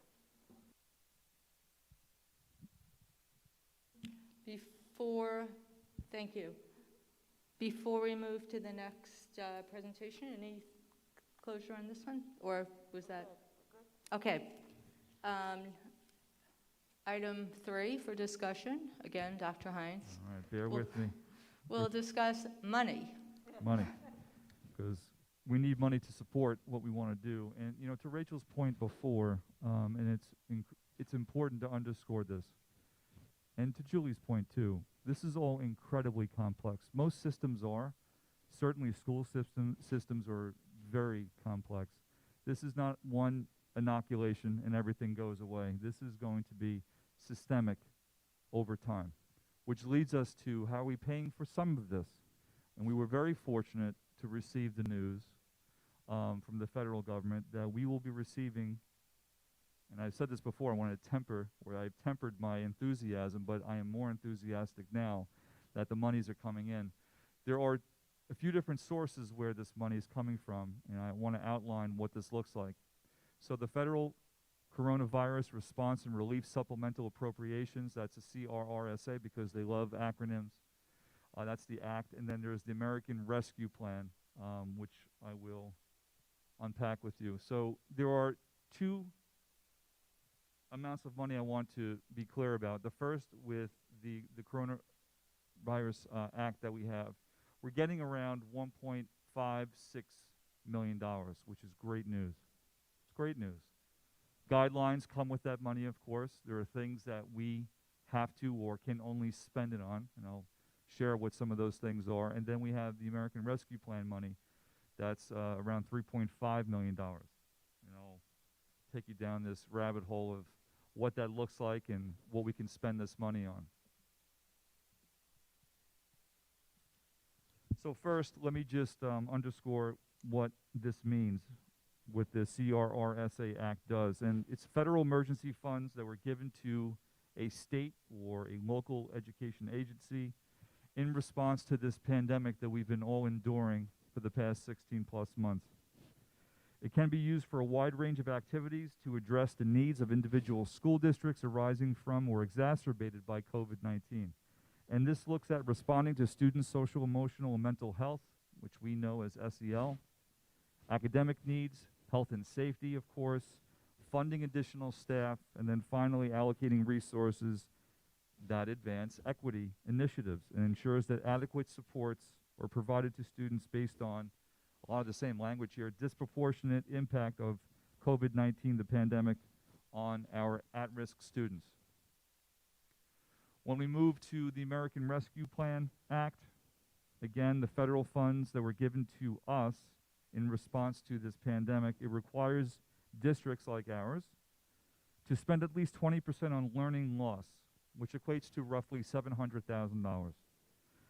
And we can look at summer learning enrichment, extended day programs throughout the school year, and then of course, now I want to be clear about this, there was CARES Act money that came in. We have about $300 left that I think we're going to roll over to next year. Is that correct, Ms. Callahan? Okay. So basically, with this money, we're able to purchase supplies to sanitize and clean buildings, to improve indoor air quality, school facilities we can improve, address the needs of students with disabilities, low-income families, our L population, English language learners, racial ethnic minority students, purchasing education technology, providing mental health services and supports, and then finally, other activities that are necessary to maintain the operation and the continuity of services. It's a very broad range of things that we and other districts are able to spend on. So what we wanted to do as a school district, and I reached out to our administrators, and I asked them what their thoughts were as far as how we could potentially focus on students and make this district better than what it is. Well, we're going to focus on mental health and social and emotional supports. We've heard that time and time again, how important that is, not only to the board, but certainly from our community. Instructional programming, academic supports, and then finally, some capital improvements as well. I know it's really hard to see for many of us, but let me just very briefly talk about what we have in store for this summer. And we have some summer programs, and I'm very proud to say when I met with our elementary principals, when I met with Ms. Javelin, Ms. Sapiro, and spoke to certainly Dr. Pernick and others, we have some great programs that we'd like to and we will be offering to our students. And so for our elementary summer program, we're looking at kids who are currently in 1st through 5th grade. And we're looking to do this virtually for 2 weeks.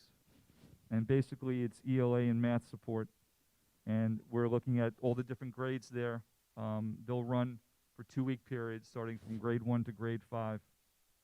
When we look at our special education programs, when I spoke to Dr. Allen, she wanted to really try to hit the ball out of the park with offering services K through 12. Now, there are already mandated services for our students with disabilities, but she wanted to expand that and looking for a K through 12 program that's 4 weeks in length. And again, it focuses on elementary reading, elementary math, same with middle school ELA and math, and then finally high school ELA and math.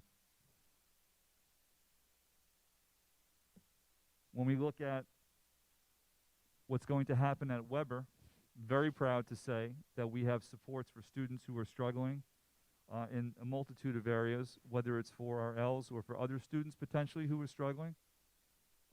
We're looking at 3 different sessions, 6 weeks in length, and offering Spanish, French, and Italian, math and science, and then of course English and social studies. For those of you who are wondering why Latin's not there, it's because no one's, I guess, is struggling at this point. So we're not offering that. We also have a summer program that was traditionally supported and funded, thank goodness, by Hearts, which is a wonderful place, a wonderful organization. We are going to actually take that over as a funding source, and we will be working with them, as always, but we have our students 4th through 8th grade who will be attending that program, and that's 4 weeks in length. So these are programs that we're looking to offer for 2 years. That's this summer that's coming up, that's next summer, and also we are in the process of hiring the staff. In some cases, the staff has been hired. In some cases, we're still trying to gather staff so we can do this. And of course, you're probably wondering, well, what about the students? And of course, we have been reaching out to students, and we should have some total numbers within, well, we don't have much time left, but certainly by the end of this week. But we have our principals, we have some other staff members who have been reaching out to parents who would benefit, and knowing that their students, their children would benefit from these programs. I'm very proud to say we're offering, I believe, a pretty wide range of programming for our students. Another thing I'm very proud of is, and I think Julie pointed this out before, and so did Deb, this is all triangulated as far as the way we look at the vision and mission, we look at the equity work, and now we're looking to support our students and staff in different ways.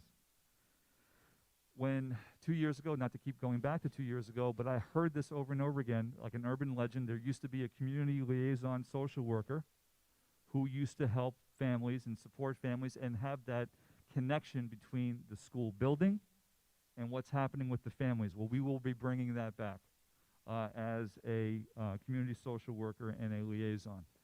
That's an important first step to connect with our families. The second one is we're looking to bring a full-time bilingual student support counselor at Schreiber. When I asked Dr. Pernick and when I asked Ms. Director, the Director of Guidance, what they would like to see, this is something that they were emphatic about. Another connection to families and students where maybe they were falling through the cracks, and we're going to focus on that. And then, of course, as you recall, the budget process last year, not the one I just passed, but the one from last year, where I know the board was very supportive of having an extra social worker at Weber. I know Ms. Javelin was advocating for that tremendously, and so we will be incorporating that as well.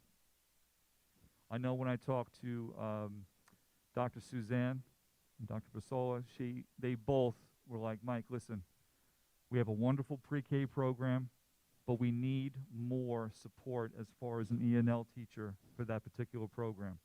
And so if we're looking at the system as a whole, we're looking not K through 12, pre-K through 12 as far as how we can support our most neediest students and families. And this is a big, big step, and I'm very thankful for this opportunity.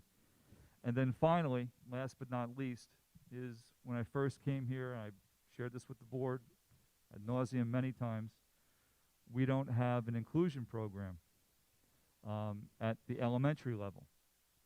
And so this is the best time. Last year would have been a great time, but unfortunately the cards didn't work out. But now I think about, again, our most vulnerable students. They will have the opportunity over 2 years to phase in 6 teachers. So at each grade level, we will have an inclusion teacher for our students. And if you look at this longitudinally, what I would love to see, and I know Dr. Allen would like to see, is we have students who are placed out of district. We need to bring them home if we can from a programming standpoint. Same thing with our students who are in self-contained. What else can we do for them to have them potentially move into different settings that are not more restrictive, but less restrictive? And so when we look at this in its totality as far as how we support kids, this to me is everything I thought when I first came to the district.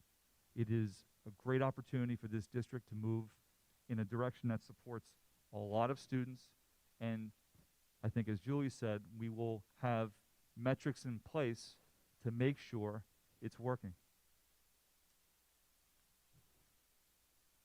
Now, when we look at how this is broken down as far as what grants, what's paying for what, I can go through this very quickly, and this is where I'll lean on my esteemed colleague, Ms. Callahan, to help potentially answer some of these questions.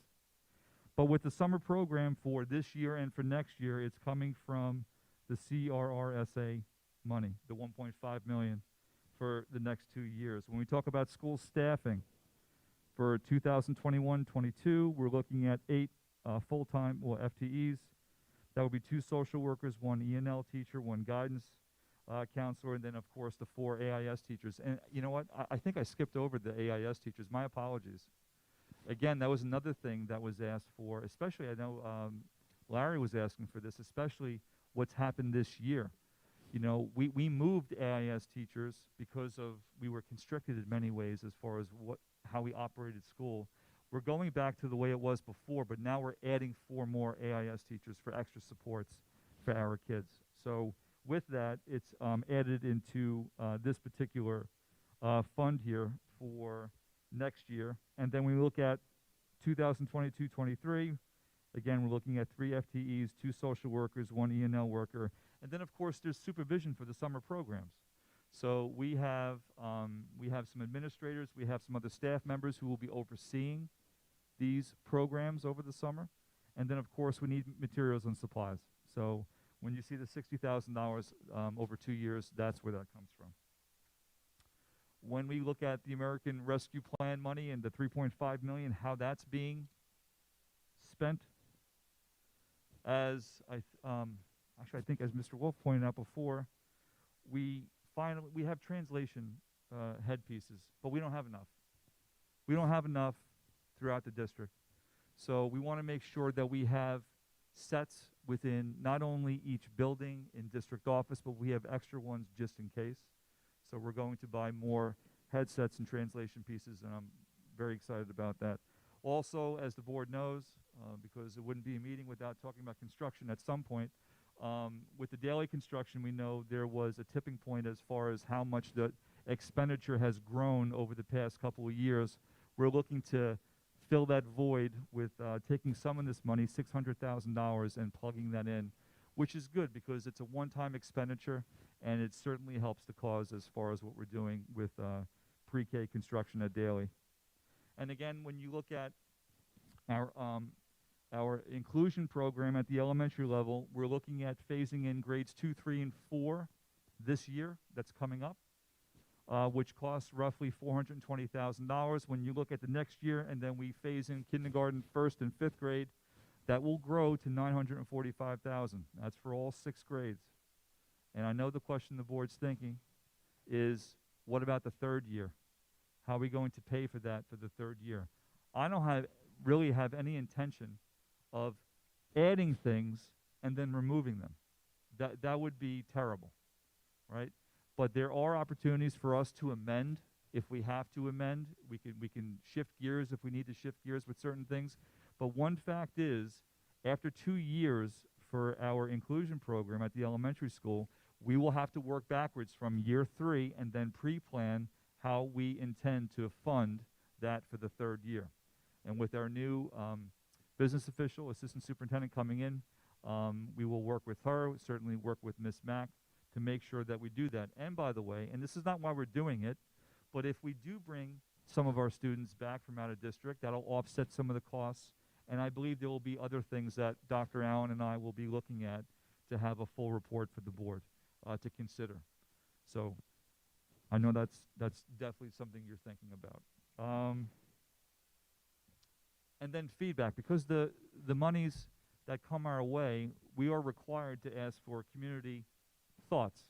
And so I included in this presentation a thought exchange that if the community would like to add any information, add any thoughts, we'll make that available starting tomorrow. It'll be on our website. And that's the presentation. So I think there's a lot of things to be excited about. There are a lot of things that we need to certainly plan for. But in the end, this all supports our students. So any questions from the board? Just want to thank you, Dr. Hines, for that presentation. A lot of exciting information. Are there questions from the board? Okay, Larry. Is there any action we as a board need to take? Sorry. Is there any action we need to take on this, or is this all just being done administratively? This is me just letting the board know what I'd like to do, what my recommendations are, and to inform you and to answer any questions that you have. Julie? Thank you for all this information and laying it all out, and looking forward to seeing the reports and the budget. We're looking forward to keeping some of these programs in the future, so thank you for even looking forward in that regard. You mentioned the district-wide social worker and the need for that. It seems like an overwhelming task. Can you give some insight as to how you view that position working within the district as far as prioritizing which schools will be able to utilize the services of that social worker? So, a few things. First of all, we have a lot of wonderful agencies here in Port Washington that do incredible things. And I think the first thing I would want to do is to have this individual meet with them to see what's already being done by them, and so we don't have redundancy in that area. I think we need to centralize a few things as far as how we go about serving our families in need. And again, not to use the word triangulate twice in one night, but we have a new E&L director coming in. We have a new guidance counselor that's just focusing on our Spanish-speaking and students in need, and then this particular individual. So they will be working together to develop a plan that we will share with the board as far as how to do that. But first and foremost, they need to get to know the community and to get to know all those wonderful agencies first, because I think we'll learn a lot in that regard. I think Deb had a question. Oh, Rachel, sorry. It's okay. Either way, it's okay. I have a couple questions, but I'll start with the easy one, I think, and then, I mean, they're all easy, and then let Deborah do one, and we can go back and forth. I'm just wondering about well, first of all, thank you for preparing the presentation, but I'm wondering about some of the definitions in here in terms of this money and what it's for. So specifically, the CRRSA, I'm wondering how they define at-risk students. I would say at-risk students are the students that we know who are struggling, not only academically, but I would say socially and emotionally. So identified through whether it's our teachers, whether it's through our principals. But it's, again, when we talk about at-risk students, we're not talking about students who are, let's say, performing an 80 or a 90. They could be still at risk because of other things that are taking place within their life. So we rely heavily on our principals identifying and our teachers identifying who those students are. So the Act gives districts leeway on how they're defining it, and we're doing it qualitatively through our teachers and administrators. This is very broad. I mean, you could almost take any of those little bullet points and be able to apply it in so many different things. And I think that was the intention of doing this, was to not pigeonhole certain things and to make it so narrow. They wanted to identify certain things, leave it to the district to identify who those students are, and not put too many ranges there. I mean, I happen to think that that's great, because I think we've had many conversations about the fact that I think there's not one child who hasn't been hit in some way. So that's great that they're leaving it to districts to make these decisions. Under ARP, it says 20% has to be spent on learning loss. I'm wondering how learning loss is defined. It's my favorite word, learning loss. The way I define it is two different ways.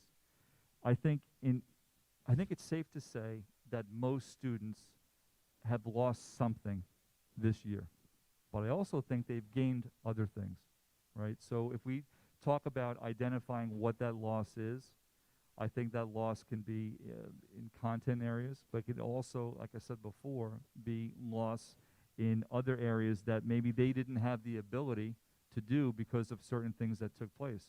Maybe they didn't have access to certain programs because of what happened the year before, and there's loss there.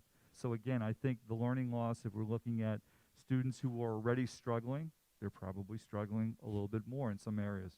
And as we reallocated our AIS teachers, I think you could most certainly make the case for most of our students who are in those services had some loss throughout this year for sure.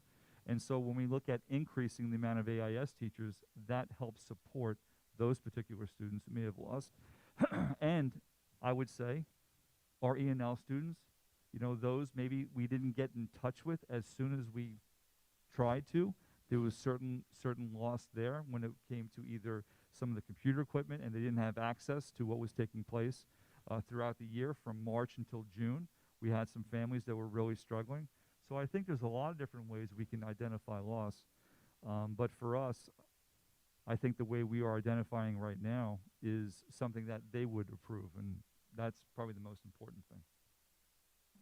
So what I'm hearing you saying, I think, is that the way we're defining learning loss is that we're using it for students who are academically at risk. Is that accurate? Or are at-risk populations, including E&L students? I think it's all students. I think we're not just targeting some subgroups. I think it's potentially all students, which is why when we looked at this plan moving it forward, we tried to look at it holistically and collectively, where it's not just one subgroup, it's all of our students. All right, you go. So my first question was, how do you define learning loss? I'm not going to ask that question again. I know what's already asked and answered. So under the ARP, the last arrow says, other activities that are necessary to maintain the operation and continuity of services. That's very broad. So is that how the district just interpreted the teachers and the staff who reviewed this and said where they thought the money should go? It was really a collaborative effort for everybody to say, okay, so we have some services, and those are okay during the COVID year. We had other services that really just fell by the wayside. Do I interpret that correctly, that all the services were looked at? And well, I wouldn't say all the services. And again, I want to be very mindful of this. This is 3 years' worth of spending. And at some point throughout these 3 years, if we need to amend and to move in different directions for certain things, then that's certainly what we'll do. Right now, because there is a target date, and Mary, correct me if I'm wrong, by June 30th, we have to have something posted. So for us right now at this particular time, this is what we have. 6 months down the road, we may say, you know what, there's something else that we should really consider, and we would move in that direction. We are offering a lot of summer services. Some of them may not run because we don't have the numbers. We'll save some money, and then we'll think about how we can support students in a different way. So again, kind of way that we the way that we live this year, we will see what's going on. If we have to adjust, we'll adjust, and we'll certainly update the board when we do those things. that was actually going to be one of my questions. I This knew it. deadline of, this deadline of June 30th is for the initial plan, but the understanding is that the districts will be allowed flexibility Great question. This whole thing is about flexibility. You know, you have to give credit where credit's due. The way they design the language allows school districts to do a lot of different things. And so what we think at this moment is going to be working and to help students and to, again, whether it's capital improvements, that's where we are at this moment. But I want to make it very clear to this board and certainly to the community. And again, I said this in the beginning. This community liaison, I think, is incredibly important. The inclusion classes for our students at the elementary level, I think we're one of maybe less than a handful of school districts that don't have inclusion at the elementary level. So these things, to me, are non-negotiable. Now, some of the other things we may have to tweak and change. But right now, this is where we are. Can I continue to ask questions, or does anybody have questions? I want to make a comment, but go ahead. You want to make your comment first? I don't know if you said this before, Dr. Hines, but the community liaison position existed for many years. Somebody was in that position, and did you mention that before? And that it was cut? Okay.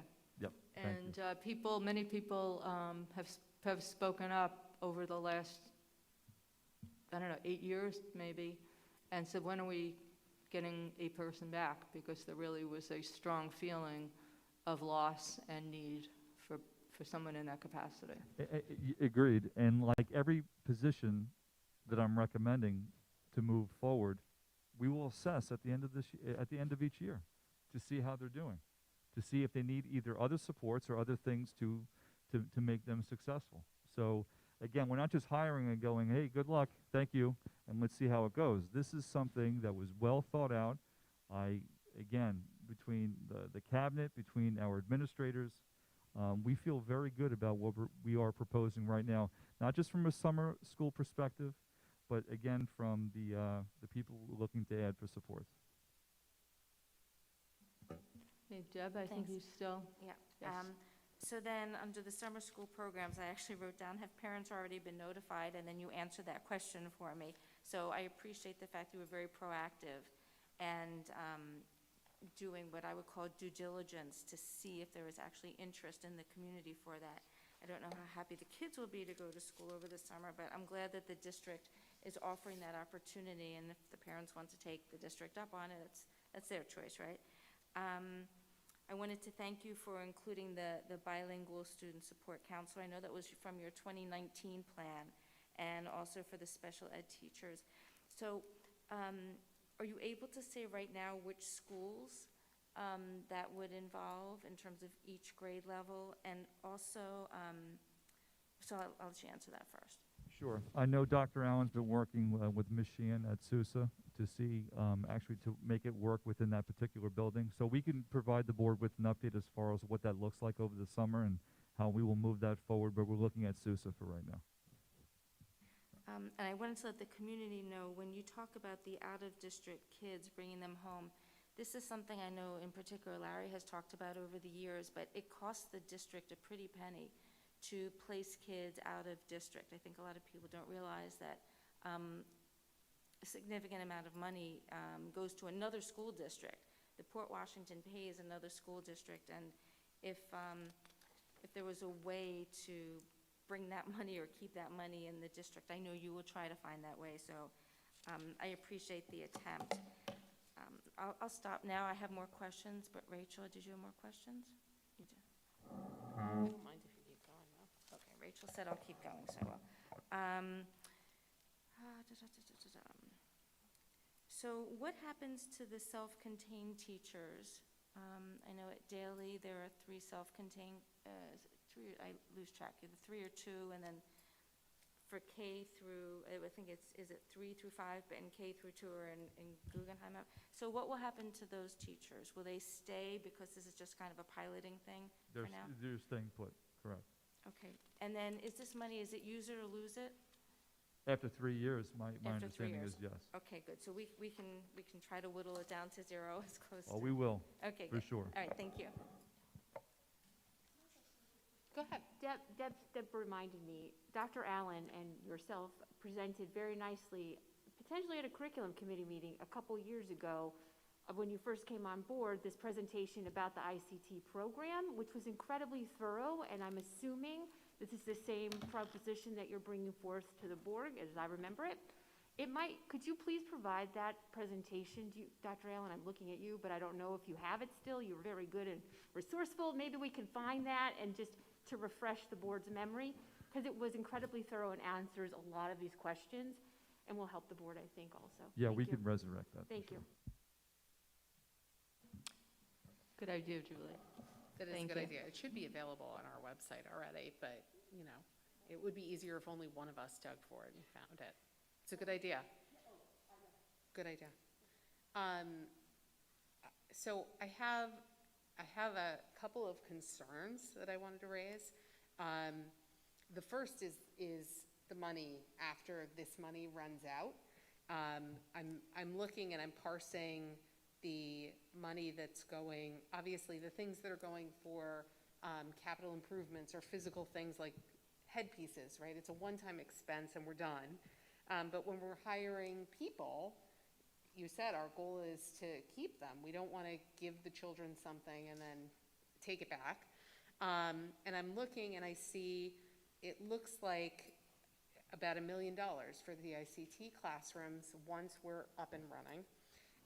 And about another $1 million once we have the other positions in, so about $2 million. So I don't mean to be quizzing you on this, I'm raising it, but I know before the pandemic, you did have this plan that we were going to do these ICT classrooms. It was supposed to be partially funded, so the community remembers, for the 2021 school year. And so I'm assuming that you have a plan for how we will fund going forward, because we already were planning on funding this.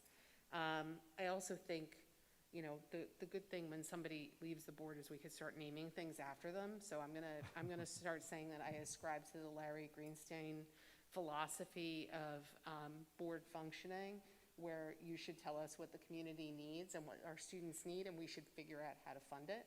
So the $2 million makes me nervous, but I'm sitting on it, and we'll plan for this going forward, because you know, as Julie mentioned, you did give us a very thorough explanation, along with Dr. Allen, about why we really should have this in Port Washington, and that it serves some needs that we need. The other thing that I wanted to raise here is, I think that all the funds are not spoken for yet, and I think where we are, I see the logic of where you're allocating funding, and I think that there's great stuff happening in this plan, but I'm not seeing a lot that addresses the kids in the middle. And I think that we have a lot of children who don't fall into these at-risk buckets, potentially, who are at risk in their own way, because this has been a difficult year for students in many ways.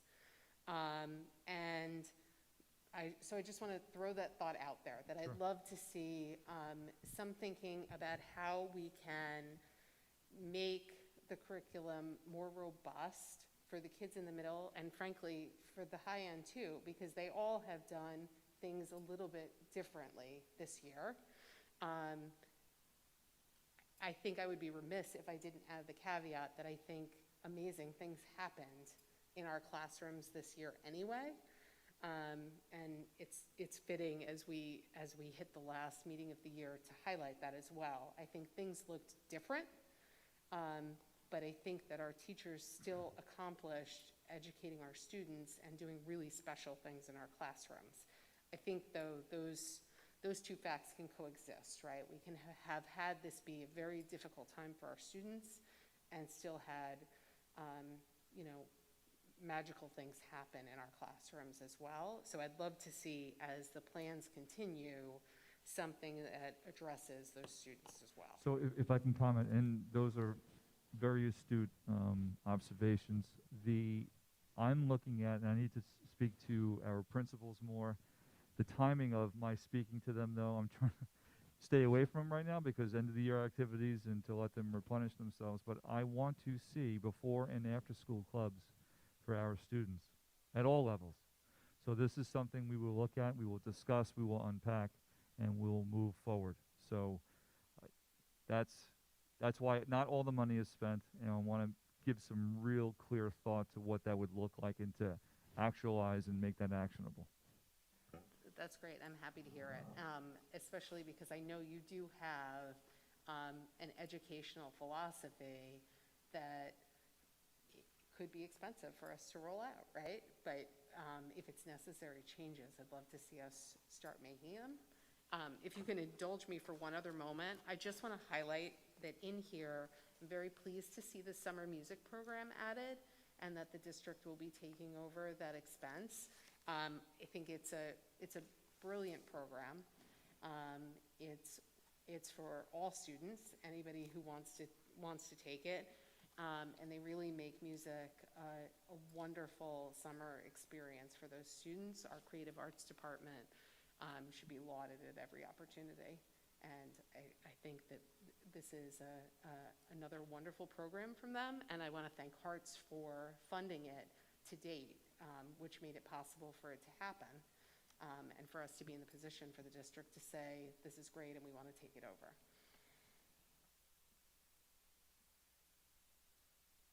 Yes.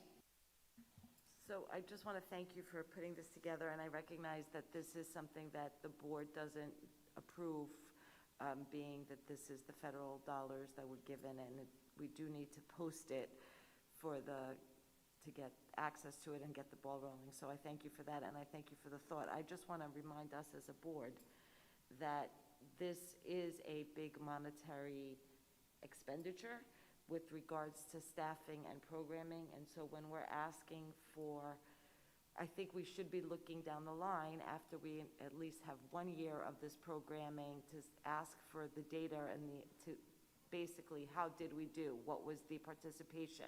Was there a success rate? Did we see improvement so that we can then go forward? And because down the line, we will have to fund this or not. And so I think that's something that we should be looking at as a board and keep that at the back of our minds, that we're going to have to fund this going forward.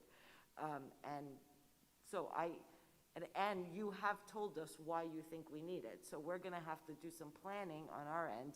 And again, I kind of tie this all back into what we've been talking about today, vision and mission and the equity work.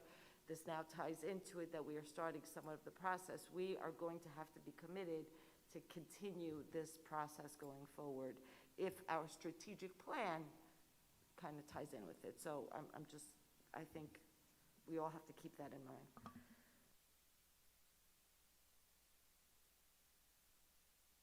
Okay. That made me think of something. The AIS teachers, are they, I'm not trying to fire them before we hire them, but are they specifically to address learning loss? Or do you see those particular individuals continuing into the future in addition to the AI teachers that I think we were able to restore this year? So is it possible that these particular AIS teachers are more temporary in nature? It's a great question, and it's something I've thought a lot about, and I think we will know the answer after 2 years, once we assess how students are faring.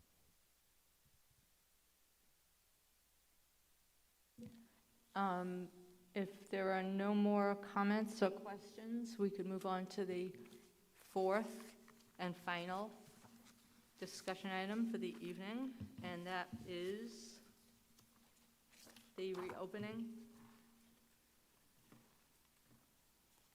September 2021 reopening.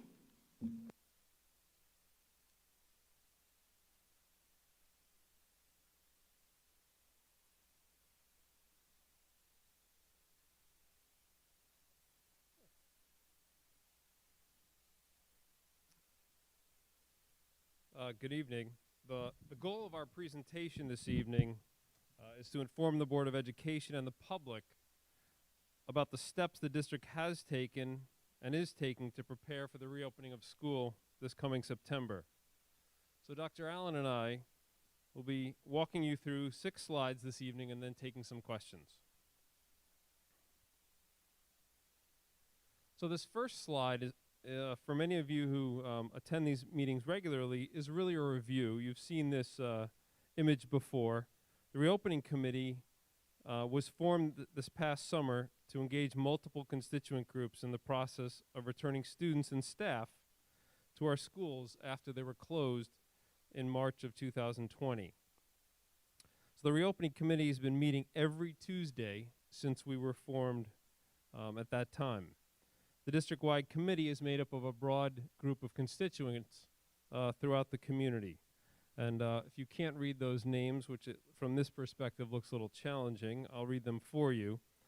Dr. Stephanie Allen, Dawn Bollerman, who's our lead nurse, Bonnie Cohen, elementary principal, our own trustee, Larry Greenstein, Detective Tony Gazello of the Port Washington Police Department, Dr. Hines, our superintendent.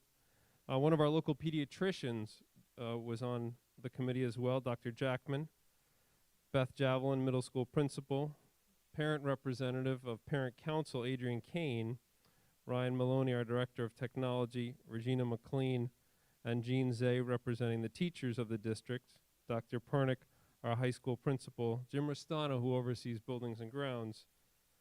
So you can see it covers a broad range of people that not only work in the district, but represent our community as well. So that overarching committee has several subcommittees. Just working from left to right, you see the Health and Safety Protocols Committee, which is led by Mr. Restano, our Special Education and Mental Health Committee, which is led by our Dr. Allen, Transportation and Food Services was overseen by Mary Callahan. Building Protocols was overseen by Bonnie Cohen. And then our Communications Committee was overseen by our Superintendent, Dr. Hines. So throughout the year, our Building Protocols Committee was working at all three levels, elementary, middle school, and high school, and also in each of our elementary schools separately. And they fed information and questions back to the top committee and asked us for guidance throughout the entire school year. So it's been a very productive structure that we've had in place, and I think everyone's appreciated it, and it's had an ongoing flow of information. And when questions come up, we can answer them quickly because we do meet every Tuesday, and in fact had one meeting this afternoon. So I'm going to now shift to Dr. Allen, who's going to talk about the next slide. Thank you. Okay, so some of the main work of the reopening committee that Dr. Shields just mentioned was to go through the big July 2020 reopening document that came to us from State Ed Department. We used that document to determine how our students could return to in-person instruction safely. Other guidance that was reviewed by this committee also included information from the New York State Department of Health and then our local Nassau County Department of Health. So here we kind of break it out for you of what happened at the start of the year and then how we were able to return all of our secondary students to in-person learning. So at the elementary level, we started off with hybrid instruction in September while the students were slowly reacclimating to the new school setting. All of our elementary students were able to return to full in-person by October 1st. We did have desk shields in place at that point because our students were spaced at 3 feet in class, not the 6 feet, but we did have 6 feet for lunch, and then at that time the guidance was 12 feet for guidance and wind instruments. Then, based on the guidance that we had at that time, our secondary students started the year off at hybrid instruction. They were seated 6 feet apart on the days they were in school. As the year progressed and the guidance changed, we were able to look at the positivity rates and how we could get our students back into school full-time in April. Again, our students at that point at the secondary level were at 3 feet apart. We did have some desk shields initially, but those were able to come down based on other guidance that came out. And then perhaps one of the most important things that we do have to mention is our commitment to the one-on-one technology initiative for our students. This way we assure all of our students, regardless of where they were, remote, in school, full remote, hybrid, they were able to access the learning that was going on. And then, on our next slide, here's where we are now. Lots of changes in the guidance that came out all through the fall, spring. We started to see the major shift in March, where the CDC came out with some guidance for us, making some modifications in terms of physical distancing, changing the requirement now to 3 feet for all students. They talked about ventilation as a strategy to help maintain healthy facilities, and they removed the barrier requirement at that time. The next thing in April, New York State Department of Health came out with the interim guidance for in-person instruction, and that completely aligned to the March CDC guidance. That was part of the jump-off point that we were able to use to get our students at Weber and Schreiber back full-time. Then again in June, we had the other major update about the mask mandate for students when they're outdoors. One thing that we did want to mention just briefly was vaccination eligibility and status. We do need to be mindful of this, especially with our elementary students. At some point, those younger students may become eligible for the vaccine, and this could trigger further changes for us to consider in the guidance later on.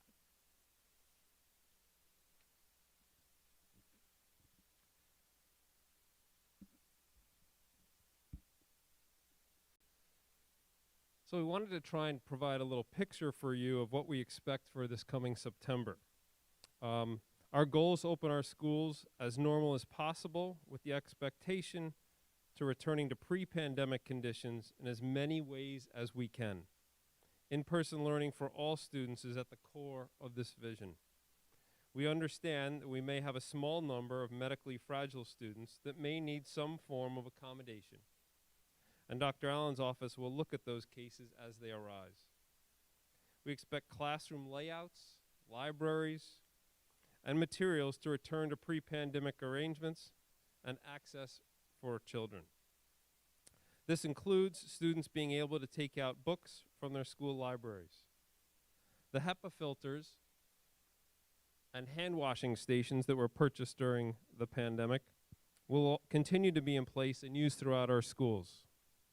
As we look towards September, we plan with the current guidance we have from the New York State Department of Health and New York State Education Department. But we acknowledge that the guidance may change over the next 2 months. The current guidance says, for example, that masks need to be worn indoors by students and staff, and that we need to maintain 6 feet during lunch, chorus, and lessons for wind instruments. And we still need to plan for isolation rooms.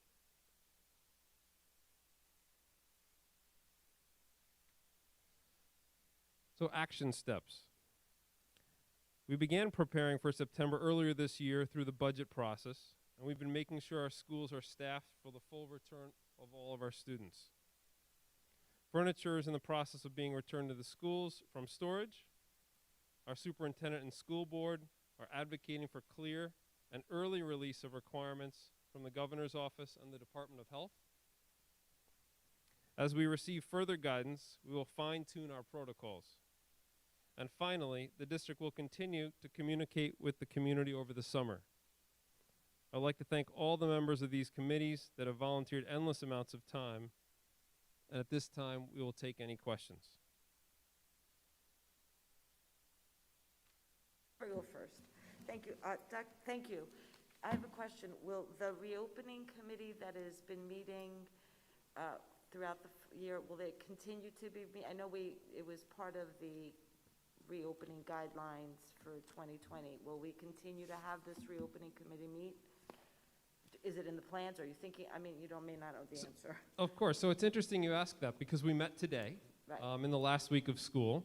And the tone at that meeting is that, hey, we know what we're planning for September as of now, but we will come back together as a committee if for some reason the guidance changes and we have to change some level of our protocols based on that guidance. Okay. So we're prepared to keep the committee together as needed.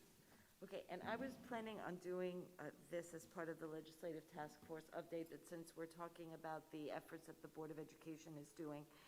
So the legislative task force and the Board of Education have been getting emails from parents and community members asking for us to advocate with our legislators regarding the guidance and how we will be operating in September. So as a follow-up, the legislative task force did put together a letter that the Board of Education did sign tonight, and I'm going to read it for everybody.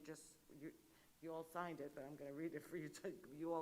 We got it in advance. But I also just want to remind that the legislative task force and the Board of Education have been advocating throughout the entire year, throughout the entire COVID process, about guidance and getting guidance earlier than later. We've met with our legislators, we met with Congressman Swazi, we met with the Nassau County Laura Curran, we met with Dr. Eisenstein. So we've been continuing to have these conversations, but I just want to let everybody know that we have signed a letter and that we are sending a letter, and it says the following. On behalf of the Port Washington Union Free School District, we continue to thank you for the additional efforts of advocacy that you have put forth this year. We are once again reaching out to you as part of our ongoing conversations regarding our request for in-person instruction guidance for the upcoming school year. For your reference, we have attached previous correspondence, including but not limited to the PowerPoint presentation from our in-person discussion.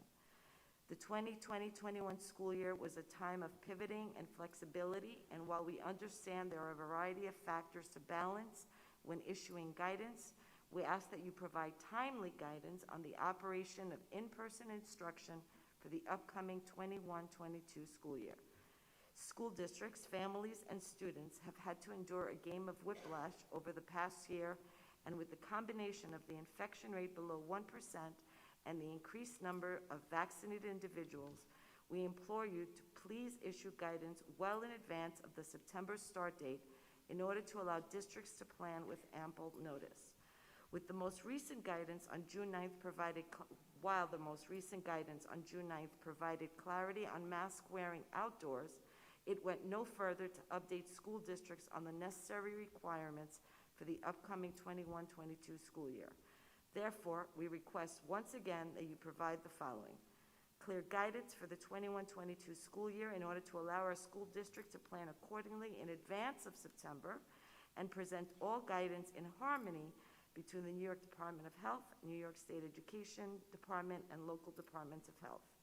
Port Washington Board of Education and the Legislative Task Force continue to look forward to working in partnership with you as we enter the upcoming school year and moving beyond this pandemic in order to focus on providing impactful education to our students. So this is signed by all the Board of Education members. It will be going out today, and hopefully we hopefully will get guidance before September to update what we currently are working under.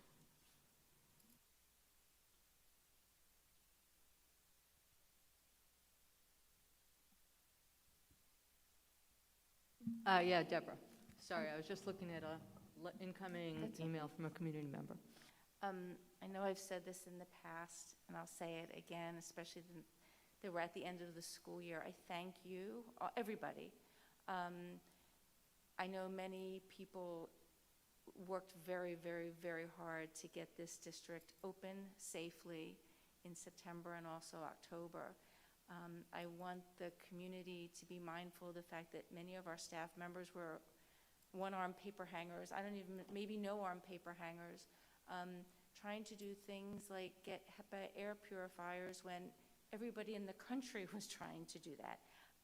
Get Chromebooks and iPads, and it's not part of reopening, when everybody in the world was trying to do that, and the major production centers had shut down and there were none to be found, and so forth and so on. And the same with the masks and the gloves. And so I know that there are schools in New York State where children did not set foot into a classroom until, I think, May.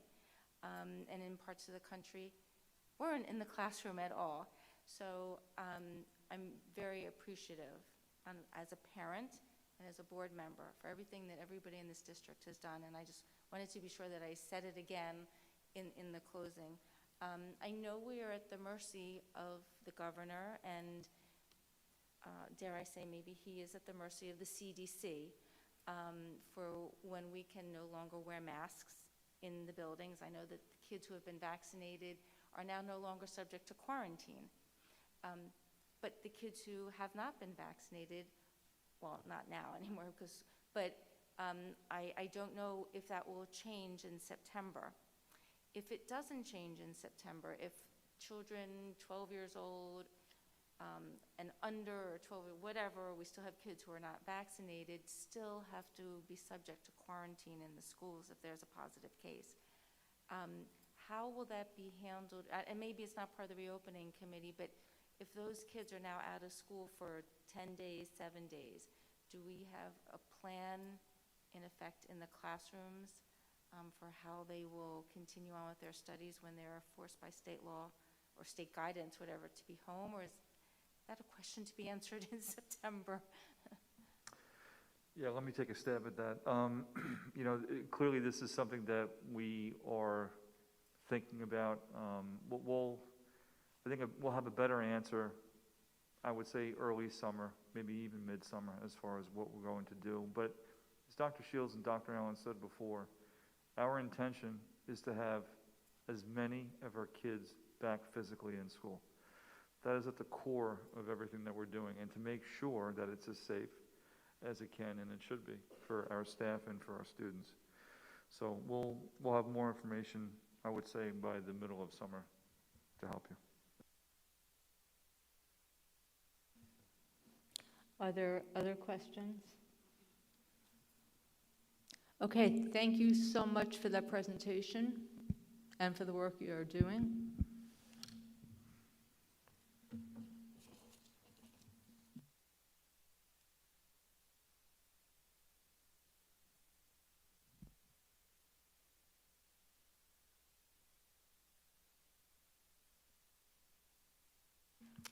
Okay, we're now up to our committee reports. I do believe there was a Policy and Personnel Committee, and then Ms. Brooks will give us a brief report on that. Thank you. I'm just trying to open up my notes here. So we met just last week. I believe it will be our last, well, it definitely will be the last meeting of the school year. So the elementary assistant principal appointment is actually on tonight's agenda. The middle school assistant principal replacement, I'm not sure if that's on tonight's agenda or not, but I know that's definitely in the works. And there were some new teacher retirements, and all of those positions are in the process of being filled. And I'm also trying to fill the positions as part of the federal funds overview that Dr. Hines just went through, the district social worker, the middle school social worker, the high school guidance counselor, et cetera, et cetera, et cetera. We reviewed the student gender identity policy. That is now with the NYU Metro Center people, and we're expecting feedback over the summer, as well as the code of conduct and suspension of students, also with NYU Metro. We are up to date on all of our annual updates. Every year, every district must review certain policies according to state law, and I'm happy to say that all of that has been done. We are current. We're still reviewing the attendance policy. That policy is with our school district attorney, who is working on revising our current policy. We have our accounting of fixed assets, which will be on for a future Board of Education agenda. Computer use and instruction and acceptable use policy, was reviewed by Ryan Maloney, our Director of Technology. We made a couple little tweaks. No changes were made, and it's been marked as reviewed. And the equity, inclusivity, and diversity policy is also with NYU Metro Center. That was a draft that NISPA provided, and so that huge template is with NYU. Next work session is likely to be in September, TBD. Thanks. Thank you so much for that update. Next, I do believe we had a budget and facilities meeting. No. I was wrong on that. Okay. Not since the last board meeting. Okay, well, we had a curriculum committee meeting, yes. The curriculum committee met on June 11th. The topic of conversation was core extension at Weber. It was an interesting and informative conversation and presentation by several administrators and teachers. And I urge everybody to go ahead and take a look at the live stream and watch it. After watching, if you have any questions or comments, you're always welcome to email the entire board at boe@portnet.org. Okay, thank you. There's a couple of mistakes on the listings on the committee reports, but I think that covers all of the committees. Do you have anything to add on legislative task force? So you covered that. Okay, great. Thank you. And great job on the letter. Thank you for putting that together. Okay, we're now up to item 11, and that is the action items that we're going to do what's called a consent agenda. Before that, I just want to make a couple of notes about some very generous donations. Under item 11.1.3, I want to acknowledge a generous donation that's going to be applied to the Boyle Scholarship Fund at Schreiber High School. And items 11.3.7 and 11.3.8, which are on page 9. Okay, there was a very generous donation from Long Island Jobs for Justice to fund a virtual summer program called Building Math Muscles for middle school, Manor Haven Elementary School. And we thank them very much for that. In addition, there was another extremely generous donation, once again, from Hearts. And in this case, it's going to be funding the theater company and helping to fund the theater company, I should say, and helping to fund the technology club at Weber. So Hearts, thank you so much for the fundraising and generosity that you do consistently. Now I'm going to make a motion to adopt the action items 11.1 through 11.6. Do I have a second? Okay, Ms. Weisberg, a very nostalgic second. All those in favor? Okay. And that's unanimous, which is another nostalgic. It is my last, whatever. Okay, now on to moving ahead.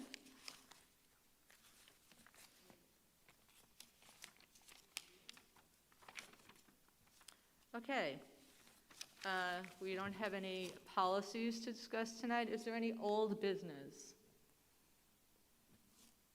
Is there any new business?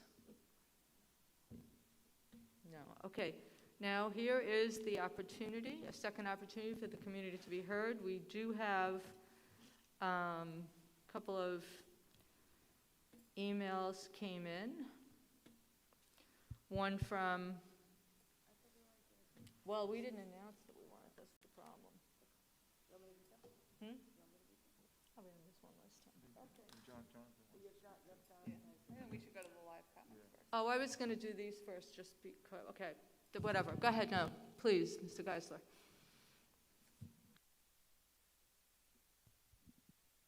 Hello, Jonathan Geisler, a parent of a graduating 5th grader. I just want to comment on two things. I was a member of the Mission and Vision Committee, and I want to single out Dr. Mioli. Did a fantastic job running that. I think we did a great job. Also, thank you, Dr. Hines. I know a lot of the new board members might want to take a shot at, and one thing I would encourage the board to do is every year to critically evaluate and pass that again. That's kind of, something higher education does on a standard, and I think it's important for it to be a living document and not something you just do once and move on. And then the other comment is just about the federal dollars in terms of how do you measure learning loss. I'm sure it's true every child lost something. This year, my own daughter didn't have the opportunity to be part of the PEP core group, and I think one way of measuring learning loss is what programs were canceled. Another way to look at it is how many years can the district has the opportunity to make up that difference. So for instance, a kid that's going to be a senior next year, there's just one shot. So that might be another way to think about how to spend those dollars to really make the most difference for those kids who lost something this year. Thank you. Thank you, and thank you for your participation on that committee.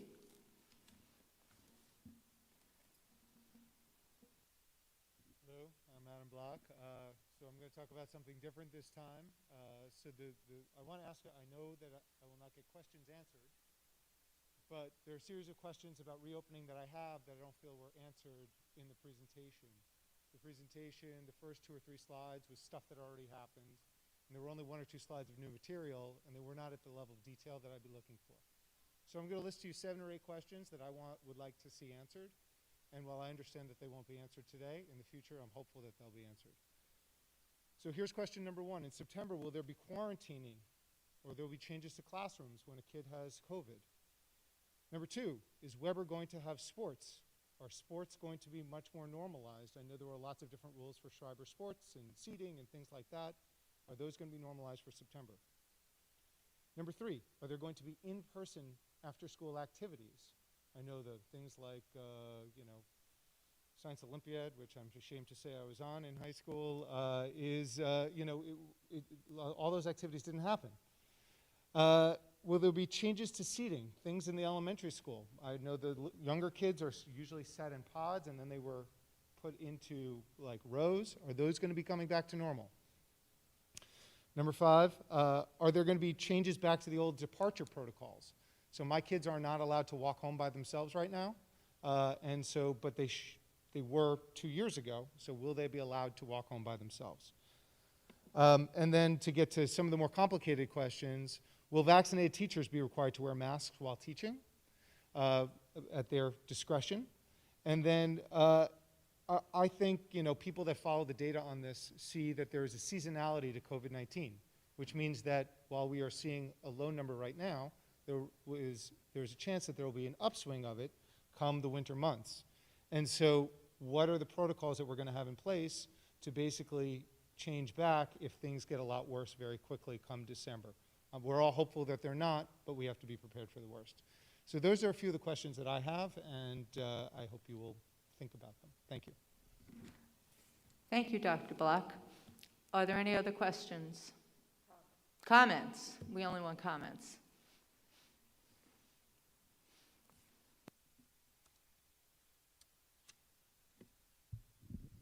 Hello again, Jordan Wolf. After hearing your conversations today, I just wanted to leave a message for the continuing board members and the incoming board members that process matters.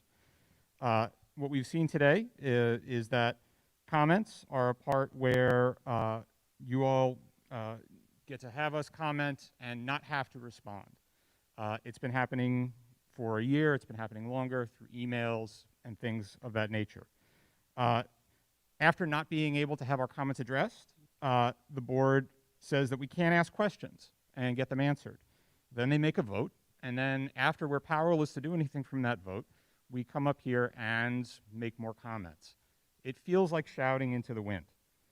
My message is that I ask you all to look in the mirror, those of you who are going to be continuing on this board and perhaps working in other capacities on similar boards or similar settings in the future.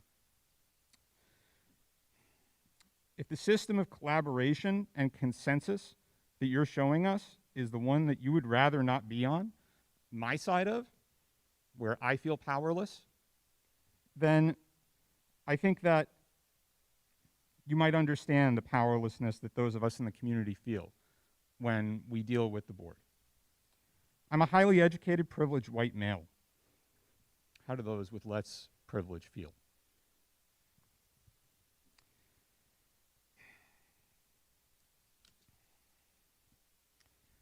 It shows how far we've come as a district, that the impact of our decisions on different groups of people is being discussed through the equity planning with NYU, and it shows how far that we still need to go.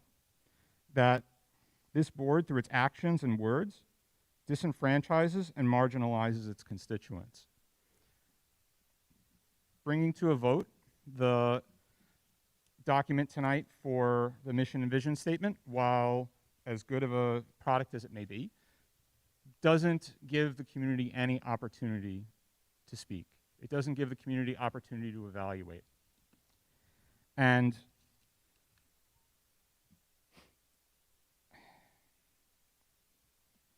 I hear many contradictory things when I hear you speak tonight.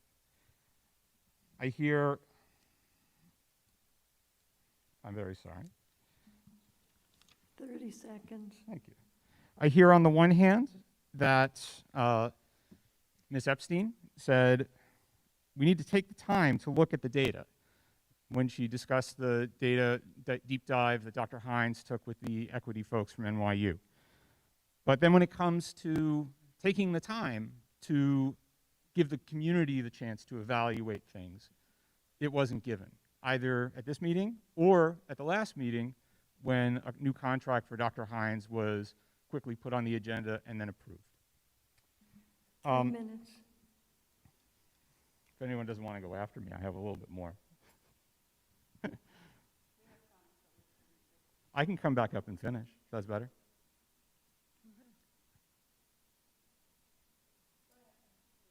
Okay. Okay, thank you.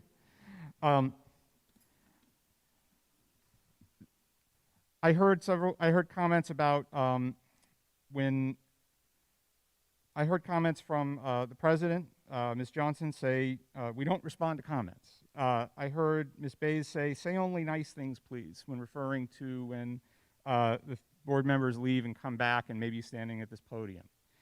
I hear these things and they stand out to me because they are demanding a right to comfort. They are demanding that those of you who sit there, even though you may be volunteers and you are giving your time to our community, it does not offer you the right to comfort. it means that you are more responsible to respond to your community. It means that you're more responsible and you have to adhere to a higher standard. When I hear Ms. Bays say, taking the time to look at the data, it says to me that you're the only ones up here that have the right to take that time, and that we in the community do not. And I mentioned these two things, the right to comfort and the I'm the only one, and the sense of urgency that comes with them, right? The sense of urgency that came tonight with this either-or thinking, when those of us out here were, I think, chided quite a bit for being for or against children, by being for or against the vote on the mission and vision statement. That's a very reductive way of thinking, and it's not the truth. The process matters. All of these things that I've told you, either or thinking, right to comfort, the I'm the only one, these are institutional systemic racism characteristics. I ask you all to look in the mirror in the way that you comport yourselves and the way that you communicate with the community. Because if we are looking deeply at ourselves, as Dr. Hines has taken the time and the effort to do this year, and we want to continue this work, it has to start at the top. And you're all the top. So those of you who are continuing on this board, I ask you to consider this when you consider how you treat your community and how you take comments and how you make yourselves open to your decision-making process. Thank you and good night. Thank you, Mr. Wolf. Are there any other comments?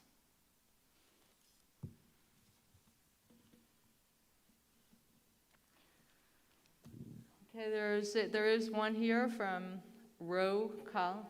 Oh, I'm sorry. Oh, I apologize. I looked up and then I looked down and here I am. You appeared. Sorry. Okay, here I am. My name is Laura Torillo, and I'm just asking the board if maybe you could add to your letter. I know a lot of superintendents on Long Island and all over the state. I don't know that the mic is on. Is it on? It's on. Speak directly. Okay, it's hard with the mask. I just wanted to ask the board and if you guys could add to your letter about the mask mandates. There are superintendents all over New York requesting that the mask mandates be lifted because we're no longer really in a pandemic right now. The positivity rates are so low, and I feel like we should also be looking at this too. The children are really, really suffering. A lot of parents want to keep their children masked until they can get them vaccinated, but we don't know if that's going to happen. The World Health Organization just came out today against it. There's all kinds of problems now with the vaccines with teens with heart problems.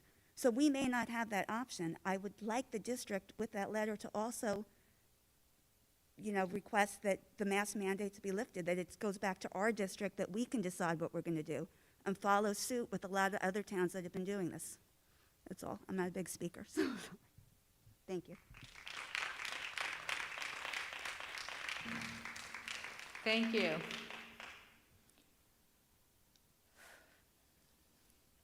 Okay, I'm just going to read a email from Roe Collins into the record. It was good to see the months and months of work done by the Vision and Mission Committee finally shared today, but alas, I am disappointed. It doesn't really say much at all. You could have hired a copywriter at a Madison Avenue advertising agency to come up with that in an hour or two. But this took months. For what? For every word to be analyzed, as indicated by a trustee, shows that the archaic ways of working that have mired this board, BOE, continue to be astonishing.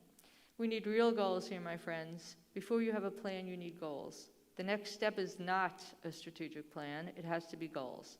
So let me ask this. How will you measure success here?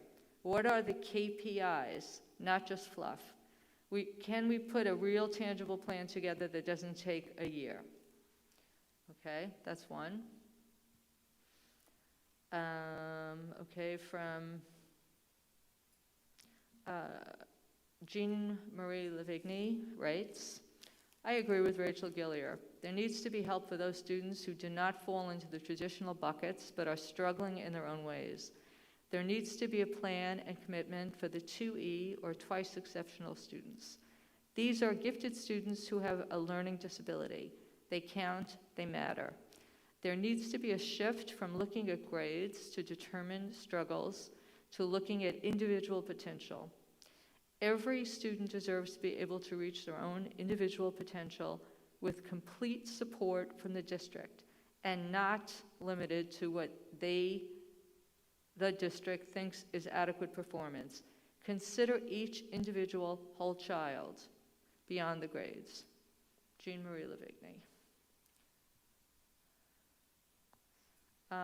There's one more, but I'm not sure because there were a couple of them here and I'm not sure which one.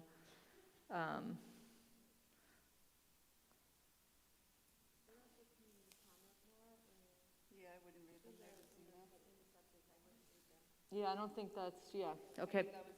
Okay, well, that is it, and that is the conclusion. Oh, you have a comment? Yeah, I do. Oh, I was sorry. allowing you to. I don't mean to cut anybody off. Please go ahead. Good evening. I'm Regina Marino.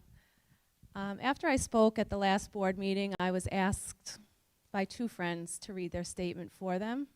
So I hope I can go ahead and do that. I am writing this letter and having a friend read it at tonight's Board of Education meeting because I have great concern about how I and my children will be treated if I express my true opinion in this matter. The governor's announcement last week of lifting all social and commercial restrictions does not include the millions of New York children in schools across the state who must still wear masks. Why do our children still suffer by wearing masks, especially in the hot months without air conditioning, when COVID never affected them in the first place? On Friday, June 4th, Howard Zucker, the Commissioner of New York State Department of Health, wrote the CDC stating that starting on Monday, June 7th, masks will not be required for children in school in New York. The decision to keep kids in masks is arbitrary and does not make sense at this point in time. 30 states have lifted the mask mandates without waiting on CDC guidelines, and 7 of the 30 have banned all mask policies in school. Many states have been fully open without masks and having extremely high success rates with these policies. On June 3rd, Laura Kern announced that 75% of Nassau County adults have been vaccinated, the highest rate among major New York counties. This number does not even include adults and children who have already had COVID and have natural immunity. The combination of these two factors alone creates a much safer environment for teachers and students in our schools. We can see the evidence of the success with the low numbers of COVID cases. I remember the almost daily emails throughout the school year notifying parents about the students and staff that tested positive throughout the year. Interestingly enough, a good percentage of those positive cases were children who were learning from home fully remote. The teachers had great concern before the start of school for their health and safety. However, since that time, many, if not most, teachers and staff are fully vaccinated. In our governor's own words, if you get a vaccine, you don't have to worry about unvaccinated people. So if you're vaccinated, what do you worry about? Since the vaccinated have protection from getting severe COVID, and children generally experience mild symptoms with COVID and generally do not spread the virus, why is there still a need to wear masks?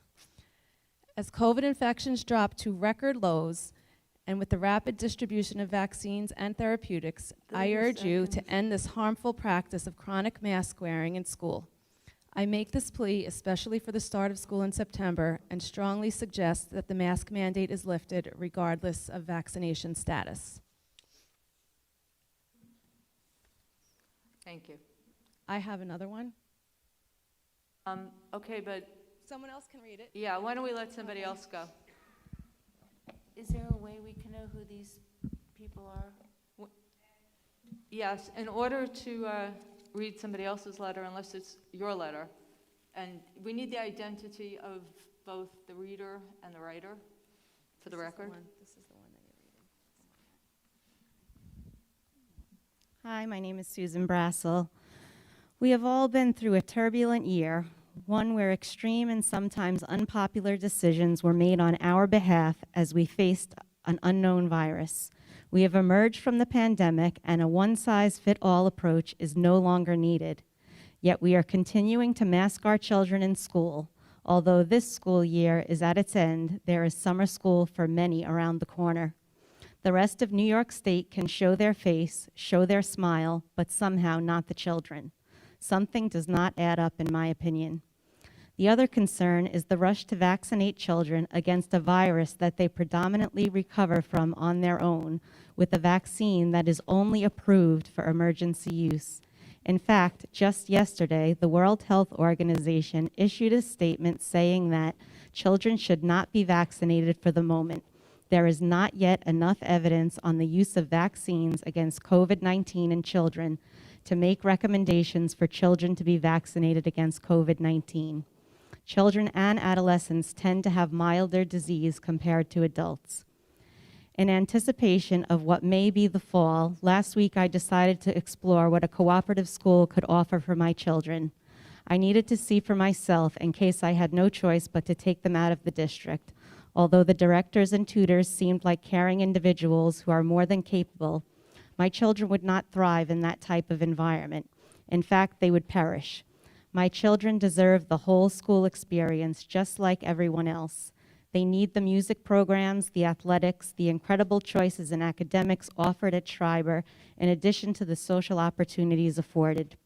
I am not saying all that no one should wear a mask, nor am I against the vaccine for all. But as Americans, we should have the ability to choose for ourselves, for our children. We need the support of leaders such as all of you to advocate for our right to choose. You all have the resources, the contacts, and the access to our county executive, state senators, assembly, Department of Health, and Board of Ed officials. Together, we all need to stand up to the one-size-fits-all approach being forced on school children from Albany. Please advocate on our behalf, not on one side or the other, but for our right to make our own choices for our families. Join the many other school districts on Long Island who are already fighting to bring the option of making a choice back to the district. I thank you all again and extend my warm appreciation to Mrs. Callahan, Mr. Greenstein, Mrs. Johnson, Mrs. Weisberg for all their years of service to our community.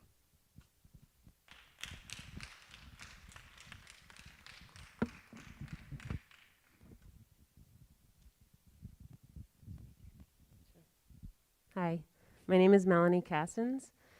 I came here today with zero intentions of coming up here and speaking, but in listening in, I just, I couldn't help myself on a couple things. So one of the quotes, one of the bullet points on Dr. Shields' presentation at the end was that we will fine-tune our protocols based on any new guidance.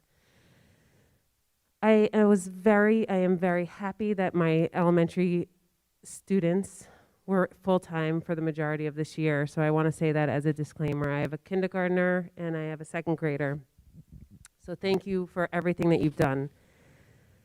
However, I felt that the school really became very complacent this year and really did not show very much fine-tuning along the way as things progressed with the pandemic, as things got better.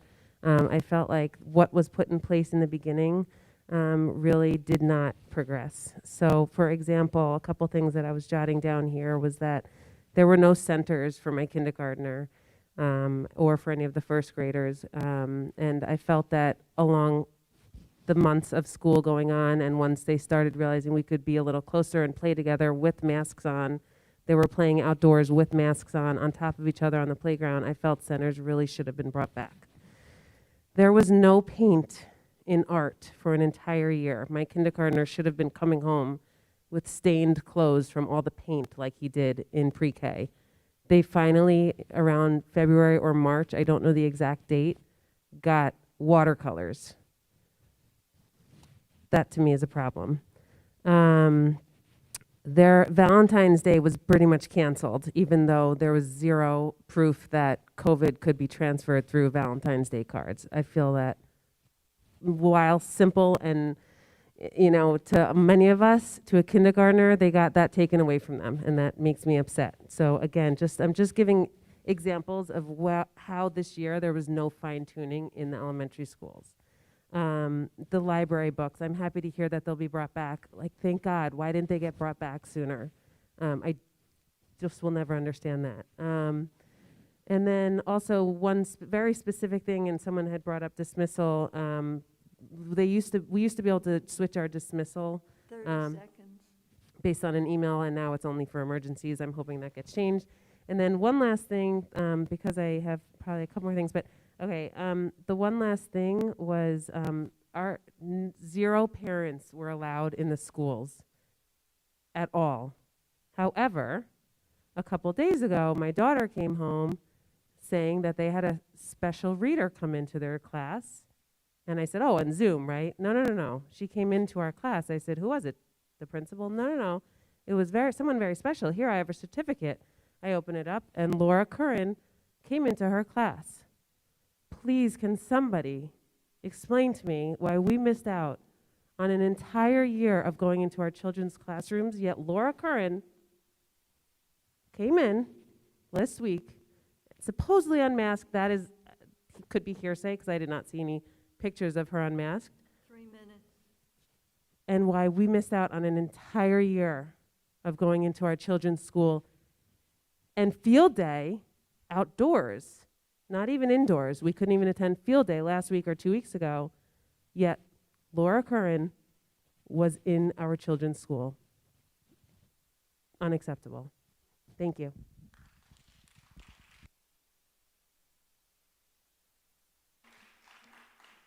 Thank you.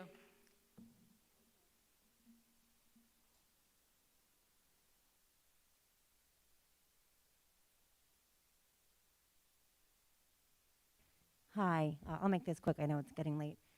Just a super quick thank you to the board. You guys have really done a lot this year for our kids and getting them back in school, especially the middle schoolers and the high schoolers. It's been a big positive impact on them being back in the building.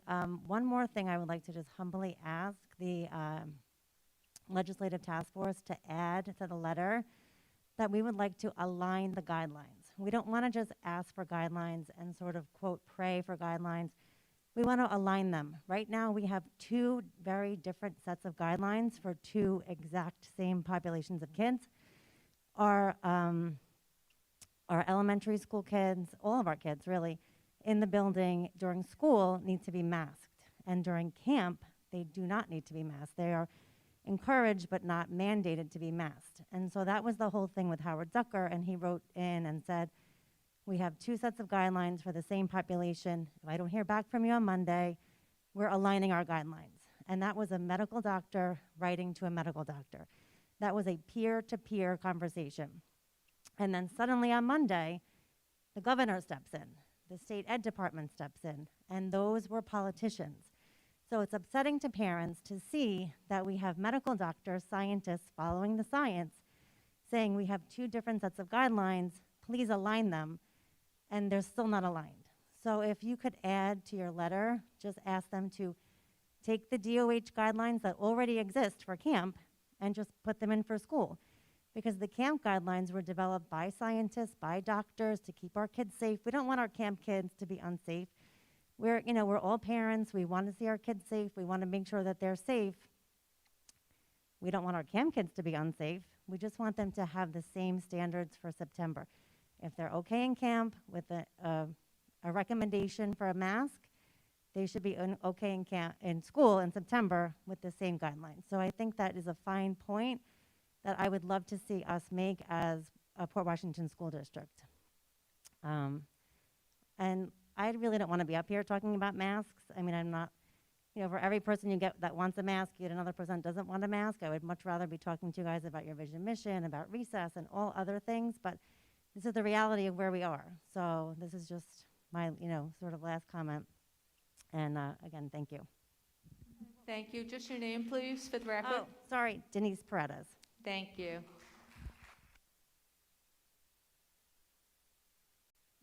Okay, okay.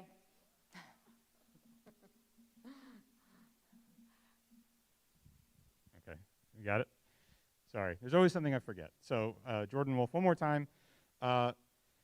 last thing is, speaking of what Dr. Geisler said about the mission and vision being a living document, I encourage the first step of that living document to be looking at how does this grow past what we are expecting from students. It is a document very, very heavy in what we want students to be, but it does not set expectations for how staff will be helping them achieve these things. It doesn't give expectations for how staff will be comporting themselves. It doesn't talk about families and how families might be involved or be included in the community. The word equity doesn't really appear in there. And because that is something that every other major institution is looking at, I think that Port Washington should be front and centering it as well. To Dr. Mioli, you said that this summer you definitely don't want this to be sitting on a wall or on a shelf. I think that the first step you could take is when you're designing your graphic, bring in some students. Have those students design the graphic that is going to show what is in the mission and vision statement. That is a way to make this a living document for them and get them to be familiar with it. And my last point is about the 5-year planning committee. I saw two very sort of different reactions when it was asked about, like, is this going to be in-house or is this going to be involving the community? When someone asked, is this going to be in-house, there was very vigorous head nodding from Dr. Hines. And then later, I heard Ms. Gillier say that we will be having lots of community involvement opportunities. So whether it's in-house or whether there's going to be community involvement seems to be a point that is unsettled. I would like to hear at the next meeting how this is going to actually take shape, how community members can become part of these committees, and how there can be even rotating membership of community members throughout these committees. Because as we said before, this is a living document. This is a work that is always in progress. And the role players change, and it needs to have the community's involvement. Thank you. And one more time, good night. Thank you. Oh, and go Islanders. Okay, thank you. I don't want to cut anybody off, but I think we are finished. We are finished. We're done for tonight. All right? Yep.